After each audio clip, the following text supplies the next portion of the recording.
Dear ladies and gentlemen, welcome to today's Stakeholders Workshop, organized by SEN and SENELEC. That, as many of you might already know, are two of the officially recognized European standardization organizations, or as we call them among friends, ESOs. My name is Giovanni Collot, and it is my pleasure to be your host for this afternoon's discussions, which promise to be timely and very interesting. The topic of the event is standards in support of the uptake of nature-based solutions in urban and rural areas. It is a very important topic indeed, given the urgency of climate change and the centrality the green transition has in the European debate. In this context, nature can be of help. Nature-based solutions, which consist of deploying the power of natural resources to tackle environmental and climate challenges, have an enormous, as still relatively unexplored, potential to reduce negative impacts while simultaneously providing environmental, social, and economic benefits and helping build resilience. In this, standardization has a key role to play in various ways. So it was a natural decision for SEN and SENELEC to organize this meeting. Also given the two organizations' commitment to the fight against climate change, on which we will hear something more in detail about very soon. In order to uncover this potential and explore the many ways in which it can manifest itself, during the next few hours, we will hear from a lot of different high-level speakers from a variety of backgrounds. And we will exchange on very interesting experiences, best practices, and needs. In particular, one of the focuses of today's discussions will be how specific solutions can be implemented locally in urban or in rural settings in order to go there at the local level where things happen. The objective is to set the basis to try and draw a common path forward in standardization. As today is a co-creation occasion, and we would like to get the most out of this opportunity for exchange, we want to hear your thoughts, ideas, and questions. You can do that through Slido, which now you see on your screen. Simply go to slido.com and enter the event code that you see there, hashtag standards for climate. You can also, if you prefer, scan the QR code on your screen that will lead you directly to the page. Once you have opened, once the page is open, you can ask your questions to the speakers or answer to the questions we will ask you. It's all very easy, all very straightforward. Just if you ask any question, please try to be concise and mention to whom the question is addressed, so it will be easier for us. Also, please, if you like it, you can also join the conversation on Twitter by using the same hashtag as at Standards for Climate. So feel free also to share your thoughts there. But as usual, I spoke too much. So I'm pleased to leave the floor to our first guest of today, Annika Andreasen, SEN's Vice President Technical, who will share some opening words and help us set the scene on the strategic role of European standardization in support of the uptake of nature-based solutions. Annika, the floor is yours. I think you're muted.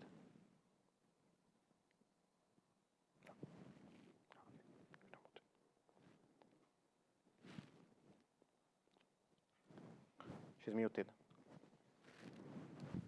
Okay. Sorry, Oh, do you hear me now? Yeah, now we hear you. Yeah, that's good. Good afternoon, everyone, and welcome. I'm pleased to join you today from Stockholm. Sunny day, not a cloud on the sky, and to see such an interest in the SEN and SENELEC workshop dedicated to standardization for nature-based solutions. Engagement with stakeholders is important to us because as standardizers, we strive on various inputs and diverse perspectives. This is also mirrored by our speakers lineup and online audience today. I'm so happy to see that we have NGOs, industry, local government, researchers and innovators, policymakers, and of course the standardization community joining today. I'm also pleased to share that we have close to 300 registered participants, and this clearly reflects the importance of the subject and the many challenges that still needs to be taken up in our collective effort against climate change. Nature-based solutions offer a unique opportunity for European stakeholders to effectively address environmental, social, and economic challenges, and at the same time helping build resilience as well as providing biodiversity benefits. Therefore, it's essential that we together develop a common understanding and approach towards nature-based solutions. This will provide a clear direction which will help the European standardization organizations, CEN and CENELEC, which I represent, determine which actions are necessary to turn your vision into reality. CEN and CENELEC are strongly committed to contributing to the achievements of the Paris Agreement and the UN Sustainability Development Goals, supporting the international climate agenda. The green and digital twin transition are a core driver for our CEN and CENELEC strategy 2030, and this event could not be more timely to progress on these goals. Our commitment was further emphasized in January this year when we signed the London Declaration, endorsing the commitment for climate actions of our sister organization ISO and IC. More recently, we also published a brand new tool mapping CEN and CENELEC contributions to the 17 SDGs. You will see a short video during the break that will explain this project more in detail. At the European level, nature-based solutions support major EU policy priorities such as the European Green Deal and the Climate Adaptation Strategy. These aim to foster biodiversity and make Europe more climate resilient.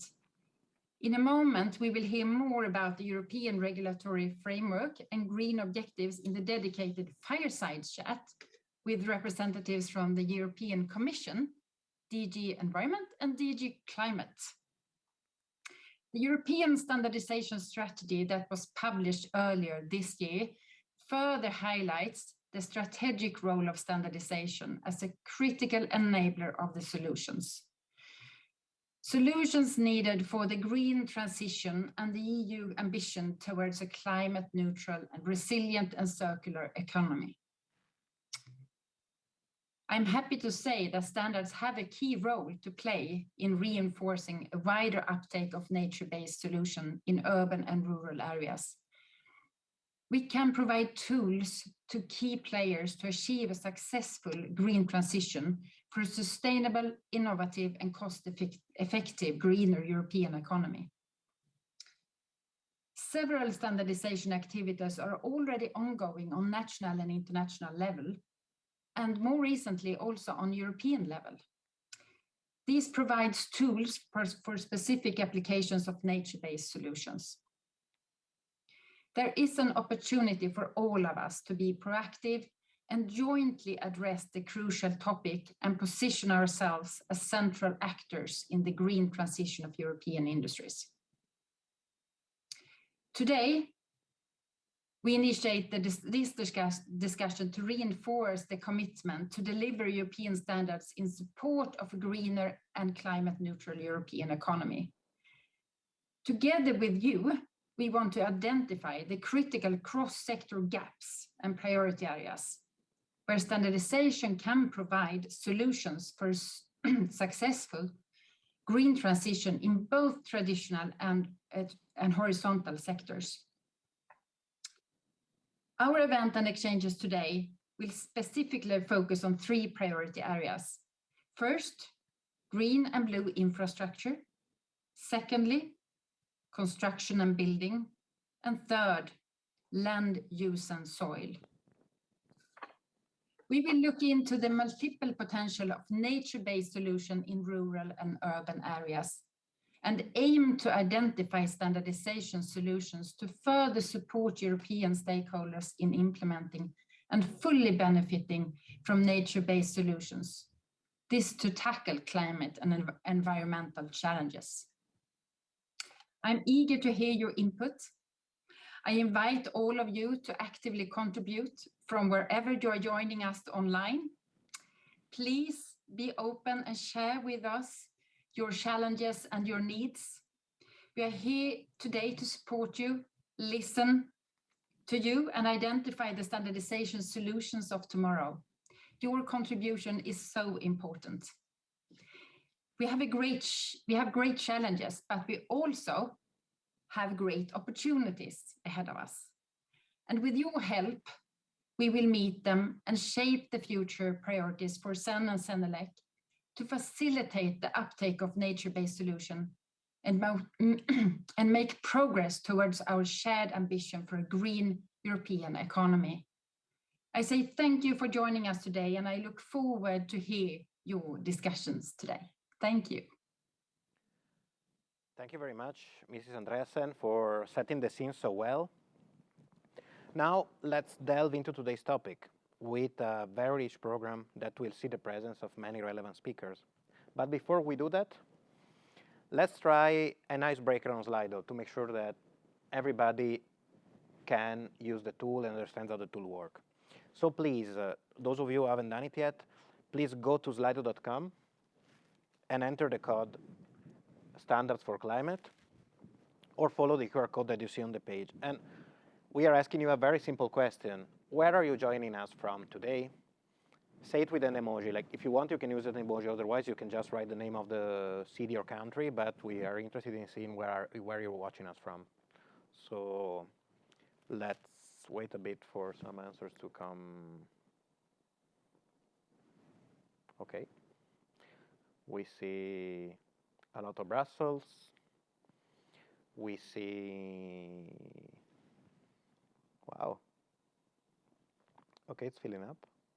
Finland has a good presence. Somebody from Italy, yay. Somebody from home. We don't know where home is, but from home. It's very, but okay. I can gather two things.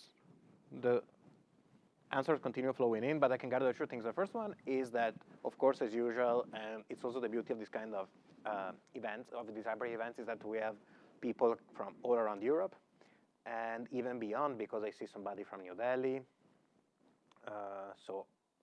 somebody from Kenya. And then I also see that there are there is a degree of variety of the specificity of some answers. Like somebody mentioned the city, somebody mentions the country, somebody says from home. I see a slice of pizza, I imagine that's Italy, so good. But that's there is somebody from East Belgium, so it's very interesting to see the variety of our audience and how much this topic is of interest to many people around Europe. So this really is a fully European topic we're going to address today. So let's see if there are some answers that flow back. In any case, all of you, please keep your Slido open because it's not over. We're just starting. We're going to use it a lot today. So get ready. There's somebody from the moon. Okay, hello, person from the moon. So very Bavaria, very nice. Thank you. Thank you very much. Very interesting. And since I would say that if you haven't answered yet, feel free to answer again, but I propose we move forward with our next chapter of today's event. In any case, you should be able to see all the answers flowing in from your home computer. So now that we've seen the Slido and everything works well, let's move to the next item in our agenda, which is this fireside chat on the European Regulatory Framework for Green Objectives. I am honored to have here with me at the SEN and SENELEC headquarters in Brussels, two guests from the European Commission. Karin Zaumberger, Policy Officer for Biodiversity Protection at DG ENVI, and Peter Le Fleur, Policy Officer at DG Clima. With them, we will discover more about the European Commission's objectives for a greener and climate-neutral European economy. And in particular, we will look at the role of nature-based solutions to support this achievement and help the European policy achieve its priorities. So if time allows for it, at the end of this session, we will dedicate a few minutes to Q&A. So do not hesitate to ask your questions via Slido. And then at the end, I will read them and pose them to our speakers if there will be time, but I hope there will be. So to steer this conversation, I would like to ask you a few questions, and let's make it a bit of a conversation, really an open discussion. So Karin, if you don't mind, I would start with you with defining. Let's start with some definitions, because several definitions exist of nature-based solutions. But could you give us one? Could you explain what they are, what nature-based solutions are, and what they are not? Thank you, Giovanni, and also thank you for the organizers to having me here on this panel. Indeed, when discussing about nature-based solutions, it's important, crucial, very, very vital to be very clear what nature-based solutions are and what they are not. Nature-based solutions are measures that simultaneously deliver multi-benefits for nature, people, and climate. These are measures that respect social and environmental safeguards. That means, in a way, one can say the idea is to work with nature, with people, for people. It means to work with nature and not against it. In fact, this idea of working with nature is not so new. It's actually embedded in many sectors already, and it's also embedded in many traditional uses, in many cultures, indigenous and local peoples and communities. In the European Union, we actually have, nature-based solutions have actually evolved in different sectors under green infrastructure, under natural water retention measures, under ecosystem-based adaptation. And when you go beyond Europe, you find the term ecological infrastructure, ecosystem infrastructure, but they all have underneath the idea of working with nature with the rationale that a healthy ecosystem is here to deliver the vital ecosystems on which, vital ecosystem services on which the economies and societies depend. Now, as Giovanni already said, there's a number of definitions that have been coming up over the last few years, but they are all converging. In fact, the European Commission has elaborated its definition when, under the Horizon 2020 research program, they had put nature-based solutions as one of their key topics. In fact, since then, we have seen 30 projects, more than 600 partners, and an investment of nearly 300 million euro in the development and deployment of nature-based solutions. Almost at the same time, the IUCN, the World Conservation Congress in 2016, they adopted a resolution on nature-based solutions where they looked at it very much from the nature conservation angle. But at the end, it always boils down to working with nature or building with nature.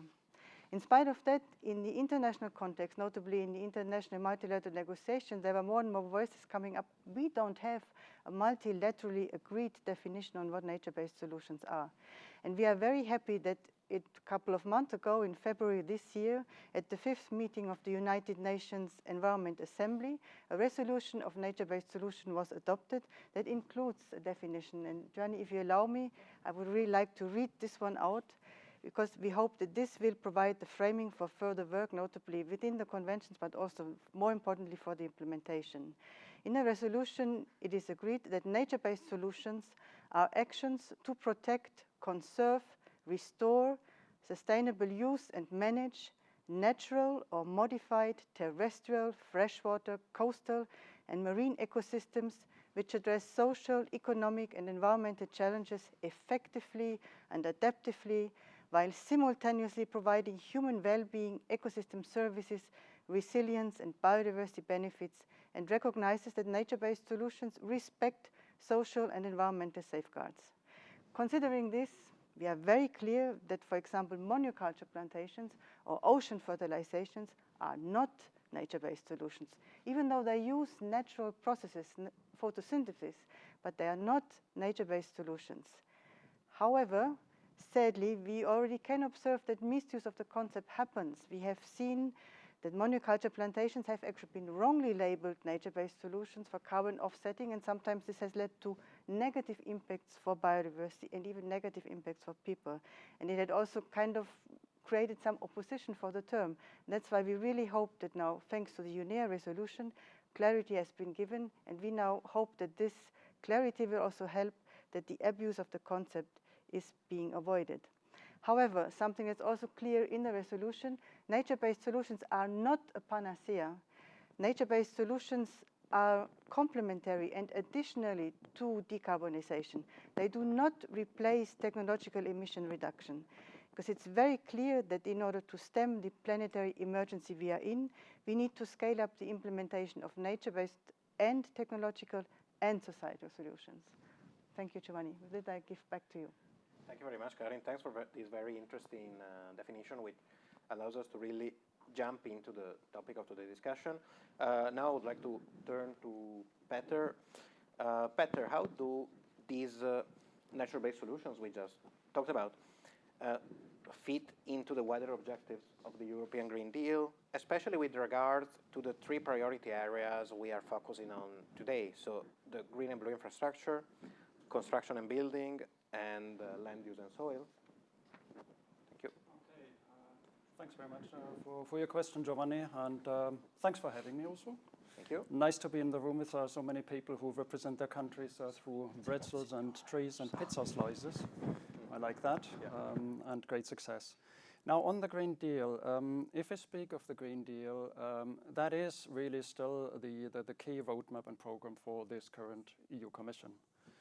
Of course, I guess everyone has realized in the meantime that addressing the climate crisis and making the EU climate neutral is one of the core pillars, but so is also addressing the biodiversity crisis. So the core of the Green Deal is really around this idea of addressing the climate and biodiversity crisis together, and of course there's then also a program to make this socially fair and equitable, economically successful, and that in the meantime the COVID crisis has happened and the Russian aggression against the Ukraine with security and food security concerns is another issue. But interestingly, they also linked to the overall Green Deal agenda. And so within the Green Deal, nature-based solutions is a horizontal theme. It's, I think, really across all areas of the Green Deal. And the Green Deal also has, within the Commission, changed very much the way we work. It's much more integrated, fewer silos. And I guess to answer your question, what I could maybe do best is really to run quickly through a couple of main areas of the Green Deal and some of the policies, so that everyone in the room then can see how their specific interests fit in. And I'll do this sort of around this, what we tend to call the magic triangle, which is climate mitigation, climate adaptation, and the biodiversity. And let's maybe start with climate mitigation. Climate mitigation means we need to cut greenhouse gases as fast as possible, we know that. The European Climate Law, which was adopted last year, obliges now the EU and its member states to become climate neutral by 2050. And to have sort of negative emissions thereafter. There is also an enhanced ambition to cut emissions more strictly by 2030. And an important aspect of this is also land management, the use of land as a carbon sink. And important legislative initiatives here as a part of the Fit for 55 package is the renewal or sort of the revamping of the LULUCF framework. LULUCF is, by the way, my favorite acronym: land use, change, and forestry. So that land member states are required to manage land in a way that it emits less greenhouse gases than it sucks from the atmosphere. That's really the central rule. Within this framework, an interesting initiative, which my Directorate General is also preparing, is the Carbon Farming Initiative, to sort of turn this function of land as a carbon sink into something which land managers may get rewarded for. In order to do so, under the Carbon Farming Initiative, we try to develop sort of a framework to certify actually the emission removals from land so that every land manager has then accounted for a figure for that and can use this on an open carbon market, which we hope evolves. And as Karin already said, of course, these initiatives, any initiative to use land to address climate change must not harm biodiversity. On the opposite, it must support biodiversity as much as it sort of helps our climate. That brings me maybe briefly to the biodiversity policy. We have the EU biodiversity strategy until 2030 with a much increased ambition to protect and restore ecosystems, which is dearly needed. We are currently losing more biodiversity faster than ever before. We have in the pipeline a proposal for a nature restoration law. Colleagues from DG Environment tell us it's now that it will be adopted in June and presented. And this will set sort of quantitative and qualitative targets for the restoration of natural but also semi-natural and urban ecosystems, very broadly speaking. And under the biodiversity strategy, we also have important policy initiatives such as the forest strategy, the planting of 30 billion trees is one important part of that, and also the EU soil strategy, which sort of includes the idea of the Commission proposing an EU soil health law. And of course, once again, also coming from the biodiversity angle, the premise of ecosystems such as wetlands, marshes, floodplains, forests to support climate mitigation is an important element, and so the two things need to work together. Okay, now if we speak of climate change, and that's the third important element which we need to mention is we need to do everything to prevent climate change. However, climate change is already here. And under any emissions scenario, it will accelerate and get worse throughout the century. That's the sad truth. It's a bit like sort of this awkward music, which we start from now, we start hearing it along our lives, and it will every day get a bit louder and a bit faster. That's climate change. And so we will need to adapt to climate change. And so the Article 5 of the climate law is about adaptation to climate change. It requires the EU and the member states to make continuous progress there. We have an EU adaptation strategy. And one important part of that adaptation strategy is a chapter on nature-based solutions. Why do we have that in the adaptation strategy? Because as Karin already said, and Annika had before, many ecosystems can buffer some of the worst impacts of climate change, such as floods, droughts, storms, and so on, soil erosion. However, a second important aspect is also, and we realized that also when working on that strategy, nature itself is also vulnerable to climate change. And so, for example, the Intergovernmental Panel on Climate Change, it speaks of hard limits. Some ecosystems will run into hard limits under climate change. They will turn into something else. We need to reflect hard on how can we climate-proof also ecosystem restoration, and ecosystem restoration under climate change will be a non-business as usual scenario. That's an important point. Okay, so that's sort of the triangle. I guess on buildings, I can only touch lightly on the EU's renovation wave, the European Bauhaus initiative. We also have the EU Sustainable Finance Taxonomy, sort of our classification system for environmentally sustainable activities, which is important for the private sector, for private finance, for private markets. I don't want to go into detail here because this leads us too much, but I mean just this triangle of adaptation, mitigation, biodiversity. I hope this was useful for everyone to see how you come in and how standards can support this agenda. Okay, thank you. Connected to what you said, and you've already mentioned it a bit, but could you please explain a bit more in detail what the EU is doing in terms of nature-based solutions, and also what is missing from the current regulatory framework, which might need addressing? Okay, yeah, good question. Okay, I think I said a lot already about the policy and the regulatory framework, LULUCF, carbon farming, nature restoration law, soil health law, biodiversity strategy, and so on. Let's not forget also there are the EU nature directives, which continue existing, of course, and we have the water legislation, water framework directive, marine legislation, the marine strategy framework directive, and on and on. So there's a lot of hard regulation and more in the pipeline, really. We're working on proposals, for example, for forest monitoring, on forest reproductive material, which again are very important actually to face climate change. In addition to hard regulation, of course, we use a lot of soft policy also, and economic instruments, funding, incentives, working on a knowledge base, the type of knowledge exchanges which we're just having today. And so here, I think, let me maybe just mention quickly the EU Research and Innovation Program, Horizon Europe. You know, we have a significant portfolio on nature-based solutions here.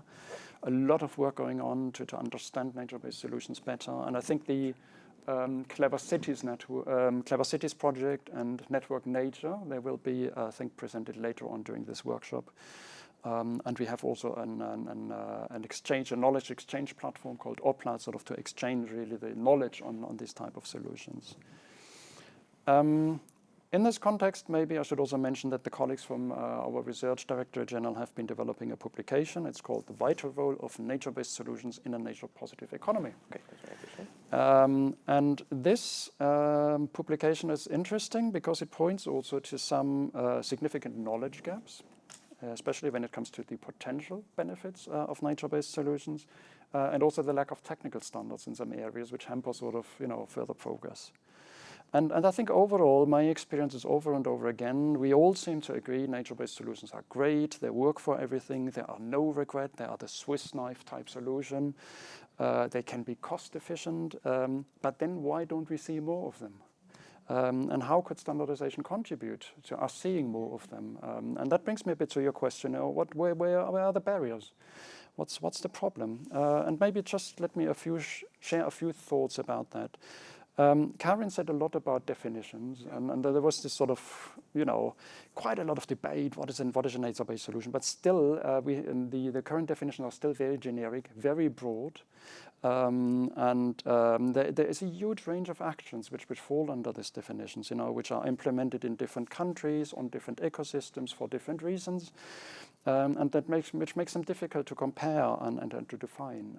And I guess if we work on standards, probably we would need to center a bit more in and make it more concrete and speak about nature-based solutions one specific nature-based solution, something like wetland restoration or floodplain restoration or working with coastal marshlands. I think that is to me an important step to be more concrete and to have sort of something which is much more focused.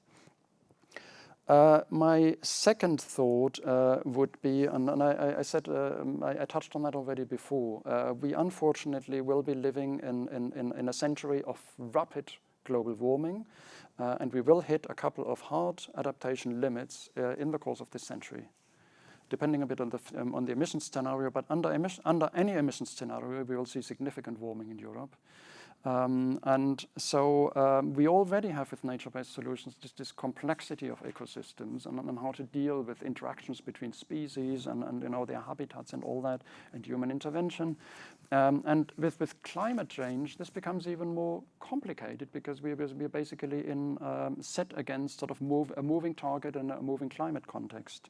So there's a lot of uncertainty, and I would think that any standard on nature-based solutions would need to include some notion of climate proofing of nature-based solutions, of adapting climate change, nature-based solutions to climate change, make them resilient, and probably also look at this as a process.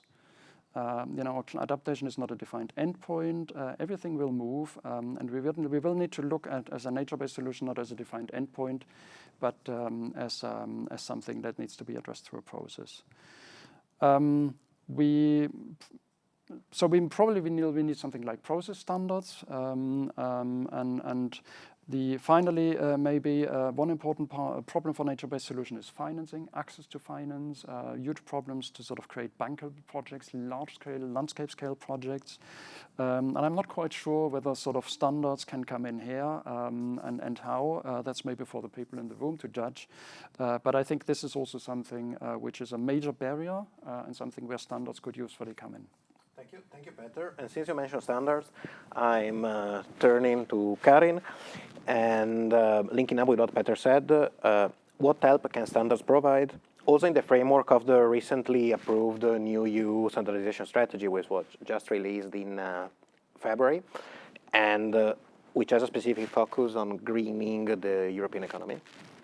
Thanks. Thank you, Giovanni. And in fact, Peter has already mentioned Yep. a lot of also some things I wanted to say, but never mind. It is we need business to fully engage in the implementation of nature-based solutions, and business needs an even playing field. And for this guidance, we need the standards, and we would hope that the standards work of SEN and SENELEC will also be based on the IUCN standard, and will also work together with the SEN SENELEC standards on green infrastructure and biodiversity, so that the true collaboration here, that they do not work side by side, but they really influence one another. And we really think with these standards, and I fully agree with, they need to be, adapted to the situation, which will be fast moving. That makes it, this is a huge challenge, but here we are. We cannot pick the challenge. The challenge is like there. And it's also from this recently published strategy by the European Commission, it becomes clear that it's for the standardization work, it's a bit novel territory still. We're coming in here. And one thing one should really keep in mind, not only look at the result, or at the outcome, but really have standards along the whole chain when it comes to implementing nature-based solutions, meaning from the design, from the planning, from the design to the delivery to management monitoring. I think all these different stages can benefit from standards just to give more certainty, also more assertiveness, and allow comparison between nature-based solutions in the various sectors, and allow really the cross-fertilization. Very important is that when these standards are developed, that it's done in a participatory manner. In a way, it's very nice to have this workshop, and hopefully this will be the one of a very, very long series. But we also need to know that we have not 20 years' time in doing that. We actually will have to accompany the development and the deployment of nature-based solutions while this discussion on standards is still ongoing, because it's simply as has been explained, and we actually see that we have an emergency here at hand, so we can no longer delay the implementation. EU has a very high reputation as a global standsetter, and so we hope that then these EU standards will actually continue to be synonymous for quality around the world, and that this will also be for any future standard in nature-based solutions. And I will leave it like that. Thank you, Karin. Getting ready. Thank you very much. I think we've, I've seen that we received already a few questions, and there is one question for Peter, which is how important is the dissemination and use of science-based knowledge? And then I see that Per, the same person asking the question, added as well as scientific validation. And for this, of course, I would like to ask this question to Peter, but also would like to hear what Karin has to say, since I think it applies to both of you. Thanks for the question. Very important, I would say, really. Any sort of standardization work or work on nature-based solutions must be science-based, of course. If it's not science-based, what's the worth? Now, and we know actually also that, and I know this, for example, from forests, especially private forest owners, they struggle on how to understand they don't know exactly how to manage their forests in the climate change context. And so it's not so much actually a question of financial incentives, but of just knowing what to do. And that brings me to the point is that any scientifically generated knowledge should be sort of course, as operational as possible. I think there are two aspects here. The one is really, how do we know what works? Well, we know by monitoring and evaluation. So I think anything which is grounded on real case sort of experiences, on what we see in nature is important.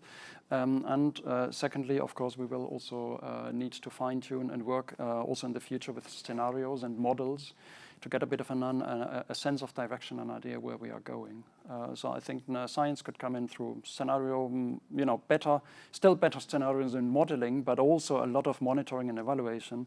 And let me say here maybe that many nature-based solutions examples are not well evaluated and not well monitored, and there's a huge gap, and that undercuts really sort of the argument that they work. We need more evidence for that. Thank you. Karin? And I actually continue, we need more evidence, and to create more evidence, we need more people engaged, but not only scientists, but also citizens, organizations. Actually, I don't want to say everybody, but in the end, it should be everybody, also in education and universities. And the idea is also because more and more people are crucially aware of the situation we are in, and many people are actually quite desperate. What can I do? What can we do? And there's one really huge advantage about the nature-based solution, that it really provides a whole range of jobs and business opportunities. So it needs many hands, which used to be a kind of an obstacle, because I mean it's then considered then complicated, expensive. But I mean, if you want to really engage the people, the fact that you need really many skills, you need this collaboration, this smart collaboration is really an asset. And we should use this asset, and we should really mobilize all the tools we have, being, I see this in the financial tools, but not only financials, for financial tools, instruments, strategies, in order to trigger this collaboration. And again, I think as I said before, standards help us to make an even playing field, and also help to further, I mean, trigger the communication, the vast communication. I mean, Peter mentioned the platform OPLA, and there are other platforms as well, in order to really learn from best practices and also learn from failures. I mean, we have unfortunately also seen that if these nature-based solutions are just implemented to try a quick fix, for example, if you make a mangrove restoration with the wrong species, it's actually doing no good. It actually does more harm than good. And so you need to really, also to answer this other question, it must be absolutely science-based. I fully concur. If not, I mean, the positive, the multi-benefits will not come, so they need to be science-based. So we need big collaboration. That's Okay. the appeal. Thank you. It takes, as usually many things, it takes a village to raise a child, as I say. I see that there is another question, but I think that the time for this first session is over. So maybe we will find a time to answer to this later, also because I think it's coming up. These it's for those who don't see it. There is a question about the incentives being developed for infrastructure development to increase the increase the adoption of standards for NBS. So we'll keep it in mind, and we'll get back to that later. For the moment, I would like to thank Karin and thank Peter for this very interesting and very stimulating conversation that I think put a lot already of topics on the table that we will take on later. So thanks again. And I think that we can move to the next session on building on best practices. Nature-based solutions, as we have heard from our two guests, are already proving to be valid tools to address climate change. In the next hour or so, we will get some inspiration from a series of experiences and on-the-field studies on their successful implementation. These case studies will highlight some of the many benefits of nature-based solutions in both urban and rural settings, as well as underline the current or future challenges and the added value of standards for their successful uptake. At the end of these presentations, of course, there will be, again, some time for a Q&A. So don't hesitate to ask your questions on Slido. Keep on sending them, keep on writing them. We will try to make sure that we address them as much as possible. So to start with, we will hear from Bettina Wilk, Senior Officer for Nature-Based Solutions, Green Infrastructure and Biodiversity at ICLEI, which is, if I'm not mistaken, an association representing local governments for sustainability, who will present on From Research to Innovation to Market, Nature-Based Solutions in Urban Areas. Bettina, thank you for being here, even virtually, and the floor is yours. Thank you very much. Thanks for inviting me. I think I will build the bridge now, because we've heard now a lot about the policy context, but now we will look a bit closer into what the research and innovation projects actually do and offer in terms of entry points for further standardization. So next slide, please. And I'm here today actually to represent as well one particular Horizon 2020 project that is called Network Nature. It has been mentioned before. It does have a bit of a umbrella function really to bring together results, tools and services that come out and emerge from the Horizon 2020 Green Deal projects, as well as the Horizon Europe projects that focus on nature-based solutions, and as well to provide a platform for greater visibility and impact. So that is one of our objectives. And the other one is also to expand the community of practice. We have just heard how important it is to bring in new stakeholders. So we particularly target those sectors that are not yet so engaged in the dialogue. And some of them are, for instance, land use managers, but also landowners, finance and investment sector, SMEs that are interested in the uptake of nature-based solutions, but don't really know how to go about just yet. Another important focus of us is to raise awareness about nature-based solutions and what they can actually provide in terms of benefits to everyday lives of people. So we are also targeting what we call the wider public, and here specifically focusing on the young generation as future leaders and drivers for the implementation of nature-based solutions. And thirdly, in general, and this is also what standards aim to do, is to upscale the use of nature-based solutions across science, policy, practice, and businesses through capacity building opportunities, providing guidance, but also networking opportunities in terms of events that bring these different sectors and stakeholders together to discuss, and by implementing NBS hubs in the EU member states to create long-lasting structures for uptake and capacity. Next one, please. So what you can see here is on the left side is an overview of the current, what we call the NBS project portfolio. So these are the current research and innovation projects that focus on nature-based solutions. We have almost 40 of these projects now, so quite a lot actually.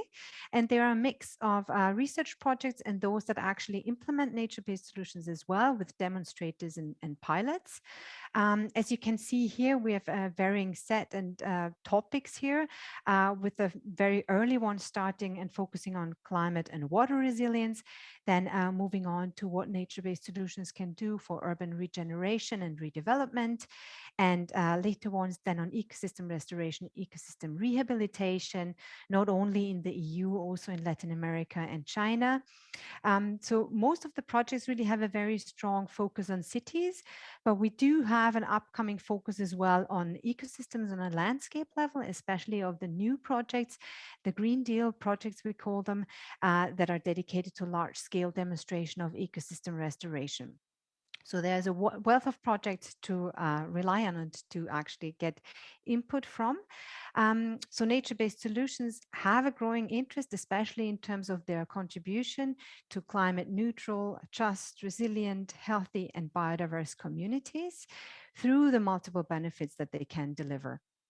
But to create these impacts at a scale and timely, we need replication across scales, and we also need up and out scaling, which is one of the major challenges, because also these projects often focus on pilot projects, and they do have replication plans and also a roadmap for up and out scaling, but now we need to put that into practice as well.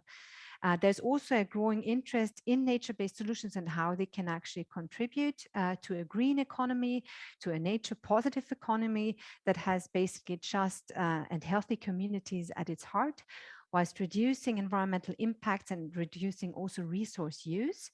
Nature-based solutions have a lot to offer in that respect. They can not only create green jobs, but there's also a growing range of nature-based enterprises that basically have the delivery and development of services around design, management, maintenance, or monitoring of nature-based solutions at their heart.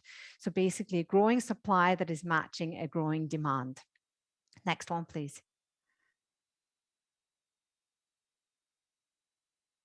Thank you.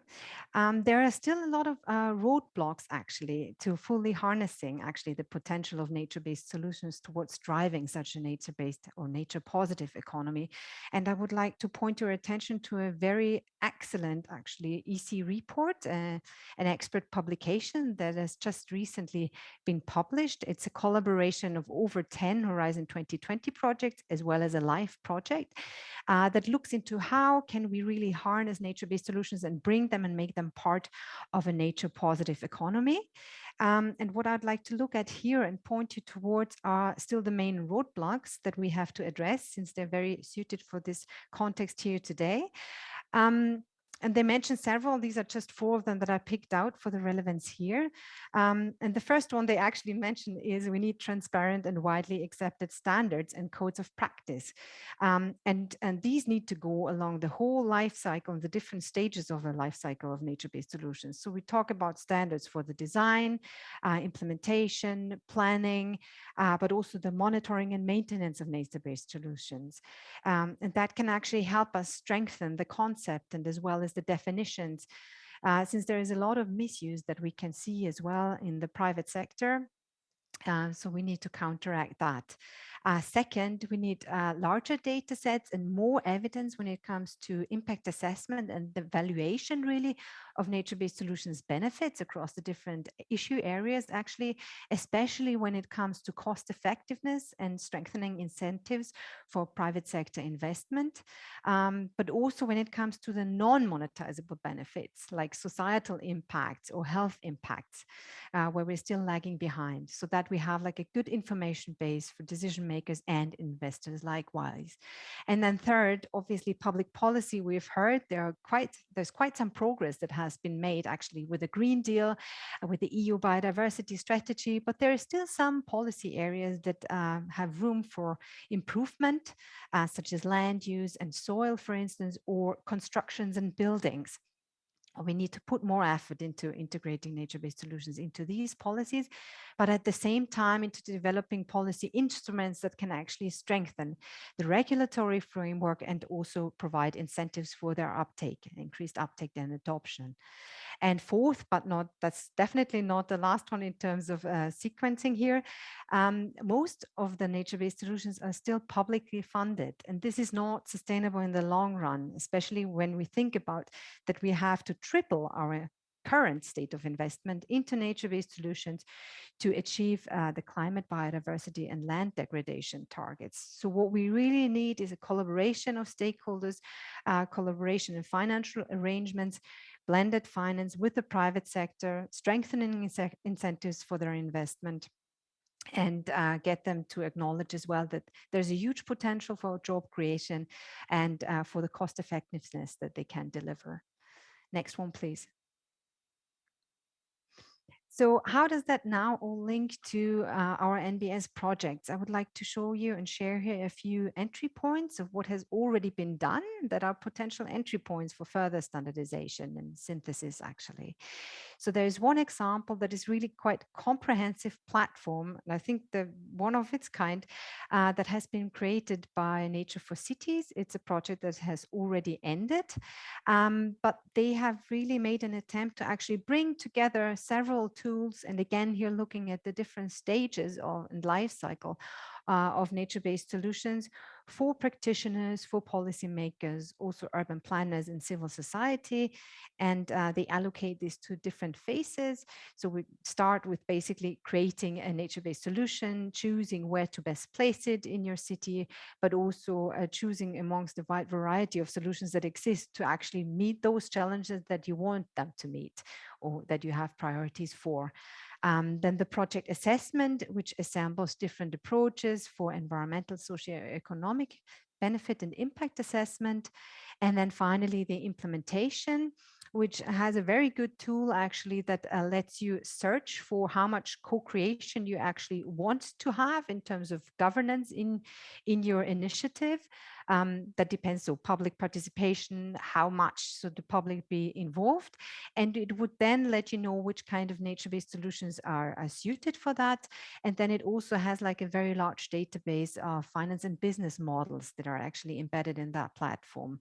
So that's really a very, very good one. There's there's a few more resources I've provided here that I would not mention, but maybe for your review later. Next one, please. So other examples for technical specifications and actually sharpening technical specifications are from a few projects. They have developed it in a different way. First of all, there's Connecting Nature that is just coming to an end with end of May. They have looked at technical solutions from a perspective of how do you select nature-based solutions, taking account of local circumstances, but also stewardship and management of nature-based solutions. Which plants would you select? So more like process-oriented and impact-oriented. There's a handbook from another sister project of Connecting Nature called UNALAB that has an array of nature-based solutions targeting climate and water resilience. They go a bit more into the technical and the design parameters per nature-based solution. So they list different ones. They also have basic information provided about them and also performance indications in terms of the most important services such as cooling, water regulation, water purification, and air purification, biodiversity. Other examples are from Urbinat, which is a project of the urban regeneration generation that is looking more at the technical specifications of technological nature-based solutions, so those that might need a bit more engineering. Like as the green tiles that you see here, and they have provided and elaborated a whole online catalog. Then another example is from Ecologic that have done something quite similar. It's also a catalog of technical specifications for those solutions that particularly qualify for climate mitigation.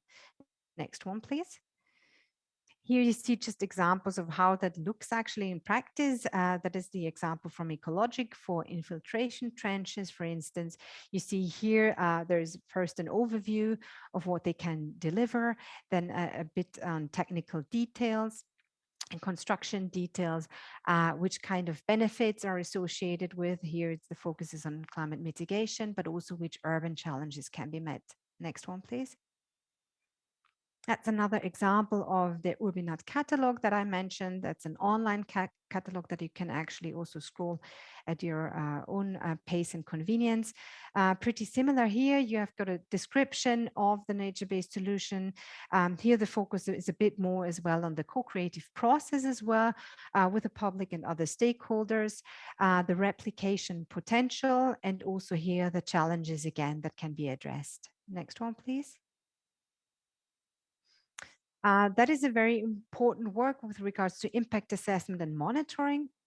Oh, sorry, my slide tag vanished. Wrap up if possible, or like finish in one or 2 minutes. Thanks. Okay, yeah, of course. Then maybe let's skip this one. Good. Because I would like to explain actually how does that now all connect to the work that we are doing in Network Nature, and also an assessment that has been done actually of the barriers and the gaps with regards to nature-based solution adoption actually by clever cities. Technalia has introduced a standardization activity and element in this project. And what they have done is they have collected barriers and gaps and have then translated them into needs and demands.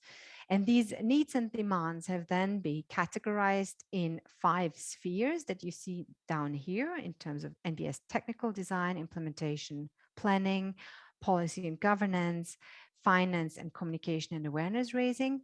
And they have also come up with 5 overall standardization categories. So where can actually standardization help to develop instruments, protocols, or whatever it is to help address these needs and demands. Next one, please.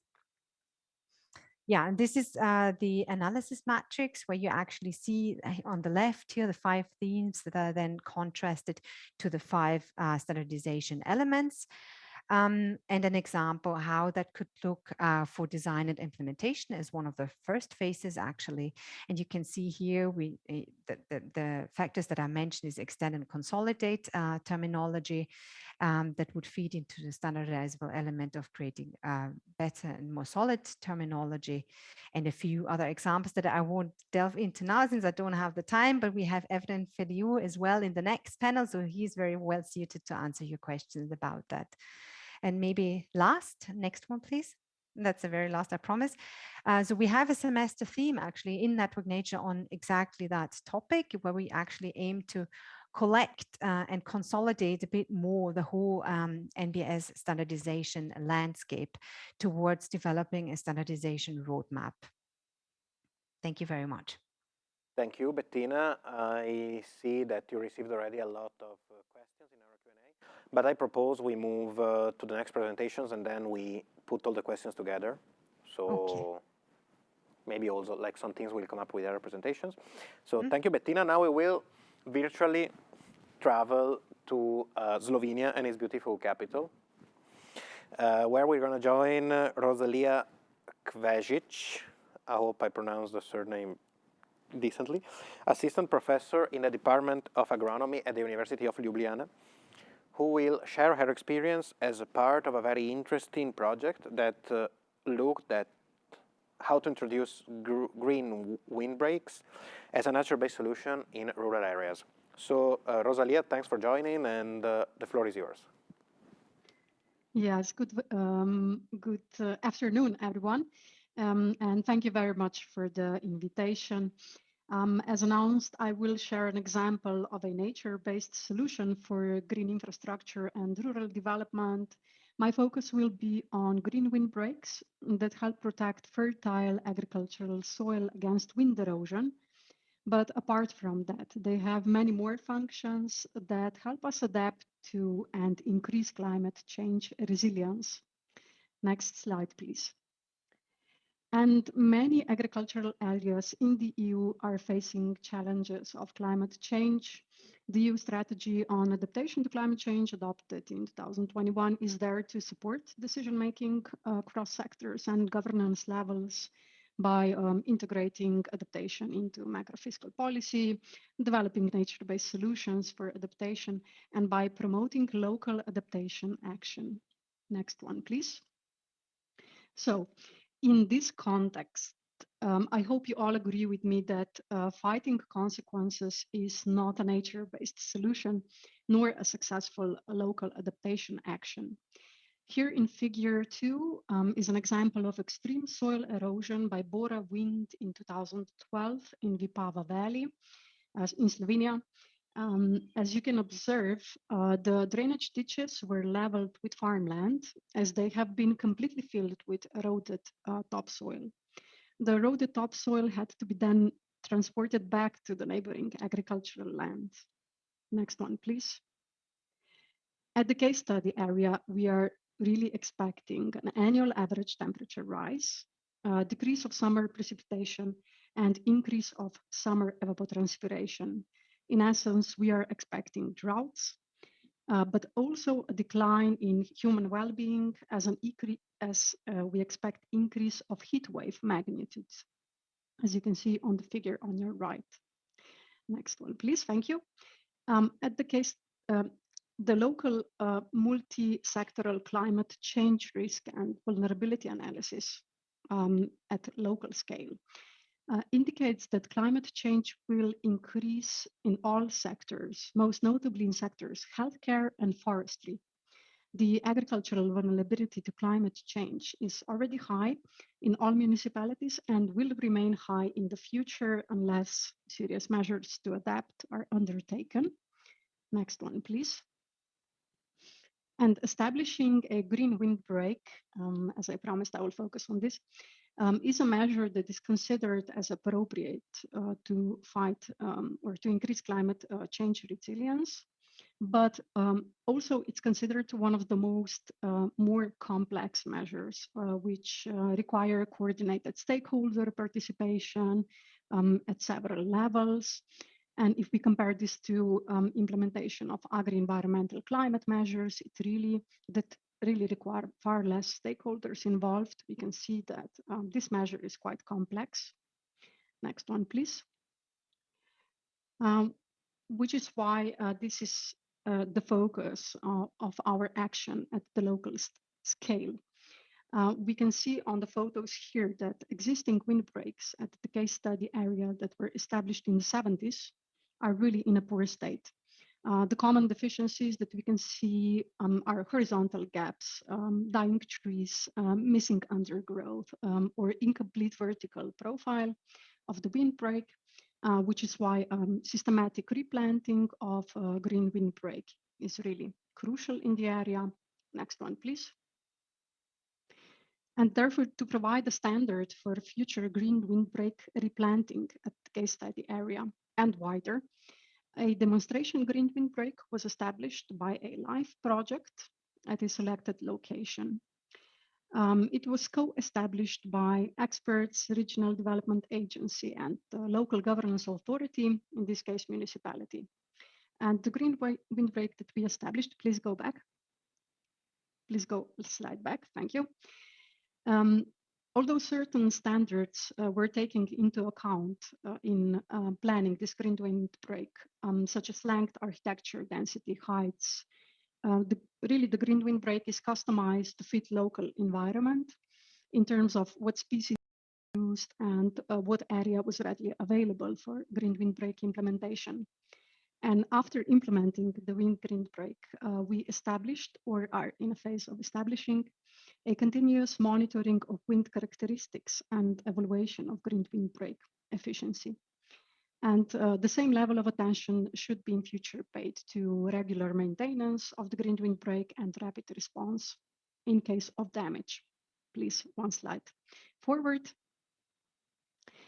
Finally, this cannot be stressed enough. The process of designing the green windbreak and the sustainable maintenance of established green windbreak require continuous awareness raising of the widest public circle of the local population and beyond.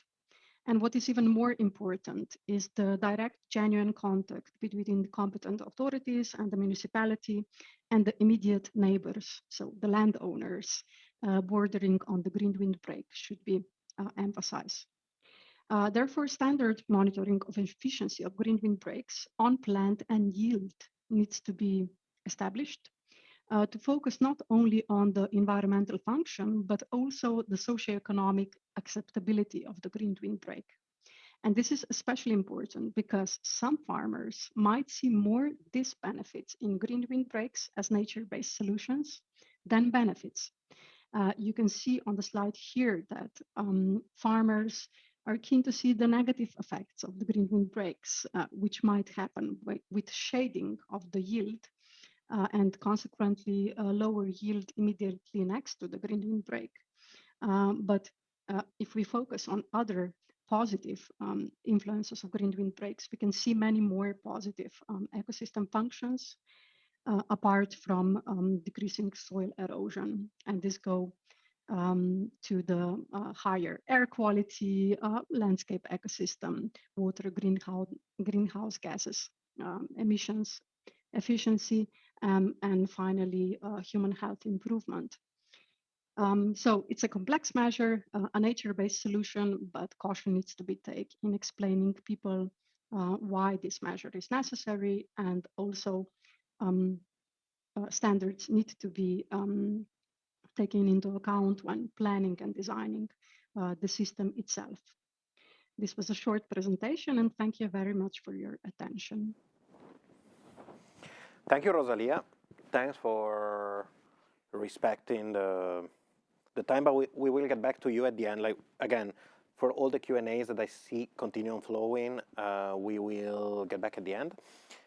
And now from Ljubljana, we take our magic carpet and we travel to Madrid, where we're going to have Luis Tejero Encinas, Senior Officer in the Climate Change Department at the Madrid City Council, who will guide us through the city's experiences in the uptake and implementation of nature-based solutions. So, Luis, the floor is yours.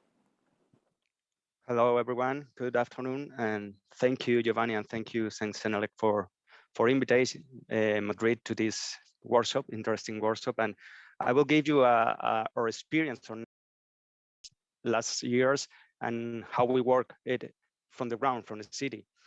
First, next, please. Next slide. Thank you. First, I would like to say that nature-based solutions has been introduced in the Madrid and promoting and are being promoting from the climate action department or climate action policies.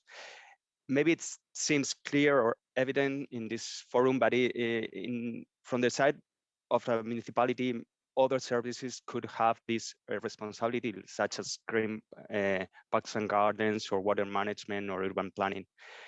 But we took these nature-based solutions because we are really convinced, we really believe that nature is going to play a key role in the transformation of the cities. We are dealing with a change of paradigm in the cities, but also in countries and everywhere when we talk about climate change. And the nature, we think, is going to be a lever to transform the cities. If we are talking about adaptation, it is clear nature-based solutions are a very good response or a tool or instrument to face the different impacts that we are suffering already in cities. Next slide, please. Well, the challenge is how are we going to integrate these nature-based solutions, the nature in the city, and connect it with the rest of the systems. There are some clear benefits of nature. One of them is, of course, how they preserve us or makes an effect of reduction of temperatures in the cities and makes a more cool nights during, a cooling effects during the nights, and to fight again the urban heat island effects. That's clear. Next, please.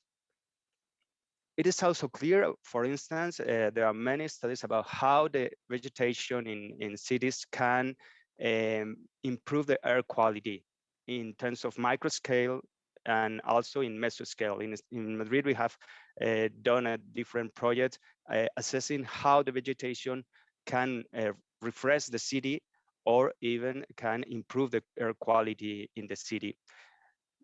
Next. Maybe it is not that clear that how the nature-based solution can connect with an idea with this idea that for us is key also, that the 15-minute cities. Okay, we are convinced that we need to change the style lives of the cities, the way we consume energy in the city, the mobile, the way we move in the cities, and the nature resources can be a lever or a way to create these proximity cities where or schemes of mobility can change in order to promote more the pedestrian or the bike transport instead of the private vehicle. Next.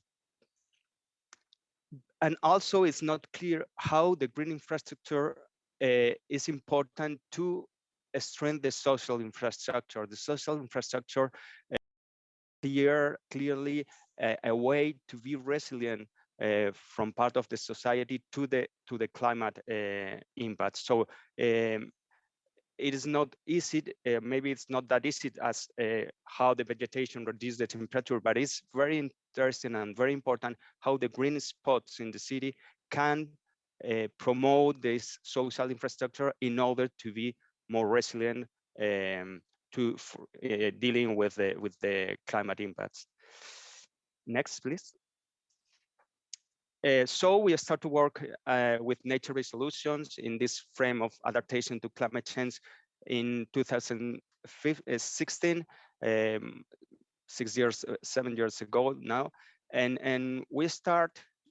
Can you next, please?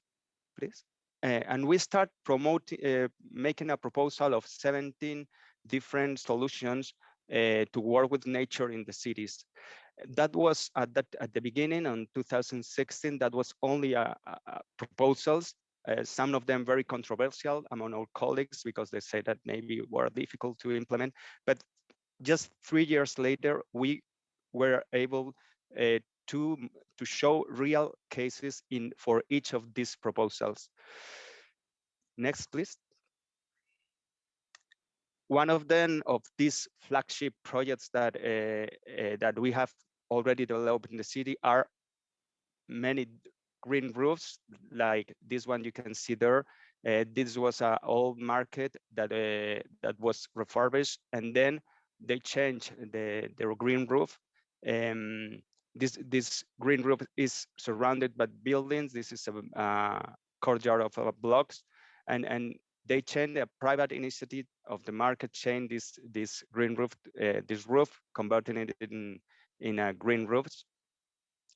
Next, please. And some other interesting project or project that has been successful in Madrid has been to add in the schoolyards. You can see here one of the schoolyards of the city in a very neglected neighborhood, and then we add there, including this renaturization. Please, can you? Thanks. And you can see how we transform this schoolyard. Um, well, that was really interesting because we were acting in a very neglected area, and this school was losing pupils year by year.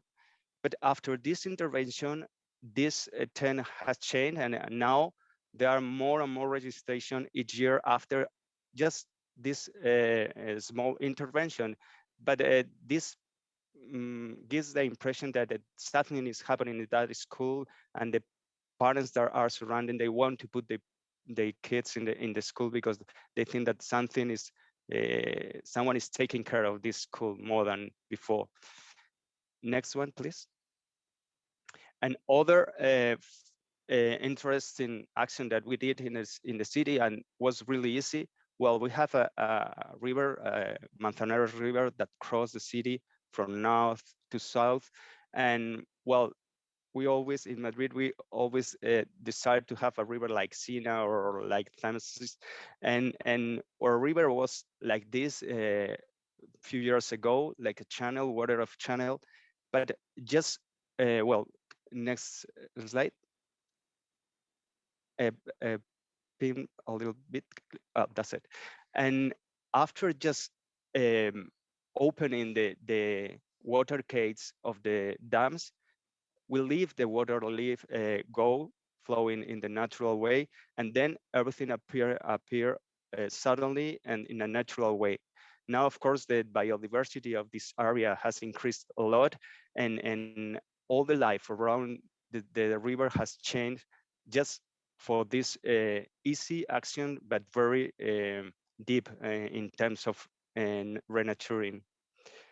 Next.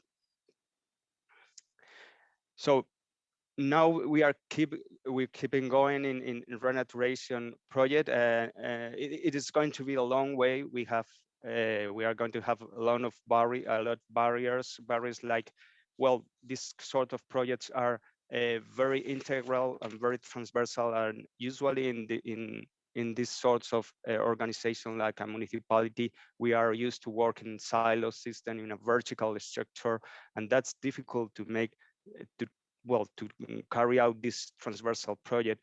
We have also regulation barriers. We have also process in terms of how to make all these projects really participatory, really involving people in there, or has been said, how to look for evidence or to standardize this project or these actions. So we start a few years ago working on how to create a green corridor along a neighborhood. And for the beginning, we start by ourselves creating these sorts of indicator index to put other or to give a guidance to the project of green corridor regarding of the use of public space, surface treatment, shadowing, vegetation and biodiversity or water. We start from this point in order to design the space. Next slide, please. And after that, we have developed in the frame of the Clever Cities project, we and working with Tecnalia, who are the responsible of the evaluation, we have developed a system of indicators in these three blocks: environment, social, economic, and governance, in order to assess, to get this evidence of the pilot projects that we are doing there. Next, please. And to finish, well, there are many things to talk about, but maybe later during the questions. But just to finish, I want to stress this work that we did also with Tecnalia and the frame of Clever Cities project as well, that we develop a tool to assess how the vegetation will affect in a city, sorry, in a street and in a square, in a green corridor, in terms of well, temperature and and flow of wind and distance. And well, this is a first tool that we are applying in a project to assess in the beginning how we are going to change this space with nature-based solutions. Well, that's all from my side. Thank you very much. Thank you, Luis, and thank you also to Bettina and Rosalia, of course. I think what we've seen is a lot of very inspiring and nice examples, nice use cases.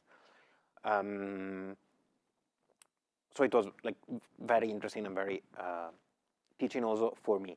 Now I see that we've already received some Q&As, so I propose that we move to the Q&As we received.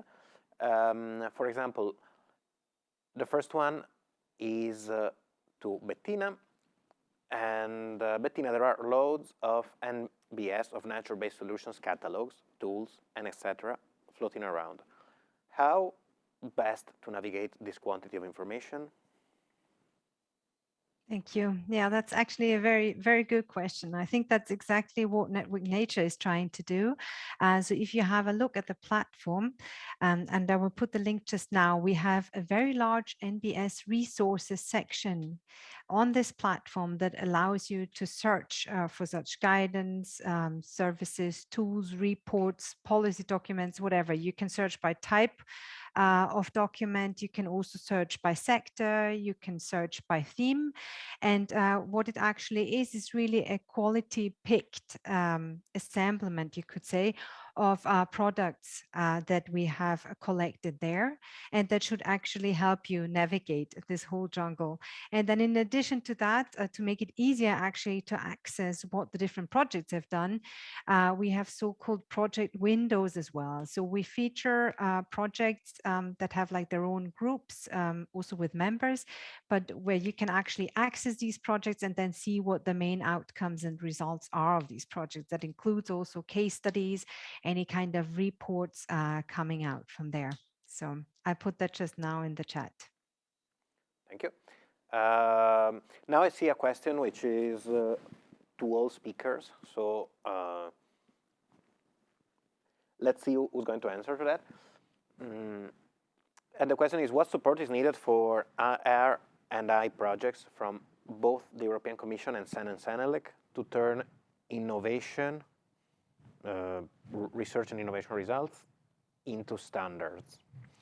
How can standards help to put these innovation and results into the market? This is something which is very close to what we do at SEN and SENELEC also, so we are really all ears to the three of you.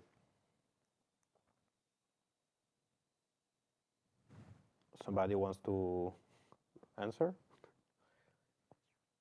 Well, I can Yeah, give course. Please, go ahead. My point of view. I mean, I think it's a really challenging work, because we are talking about that the nature-based solution has a very wide approach, or a very great co-benefits, and it's difficult to get a standard for everything, especially where you're talking about health, for instance, or social inclusion. But in the other side, we need them. I mean, when as climate change department, working on the strategic and we are working on many ideas, but our colleagues from, for instance, water management or parks and gardens, when they are able or they are going to be the ones that are going to implement these nature-based solutions, and they always are asking us for, okay, I like the idea. I know I agree with you that we need the nature in cities, but show me how can I deploy it. Show me the results. Show me how can we assess the impact, because we are going to change our gray solutions for blue and green ones. But I want to have the warranty and be sure that the alternative is going to work. So I think it's a key question or a key element to deploy and to spread the nature solutions in cities. Okay, thank you, Luis. Rosalia, do you want to pick up on that, or? Yes, I would say that standards in relation to multi-sectoral risk and vulnerability assessments in relation to climate change at local level, I think that's something that we really lack. So which indicators do we use? And then at the end, how do we evaluate the results of sectoral risk and vulnerability analysis cross sectors? This lack of standard assessment was to some extent already addressed within one of the calls through Horizon projects, just recently closed call.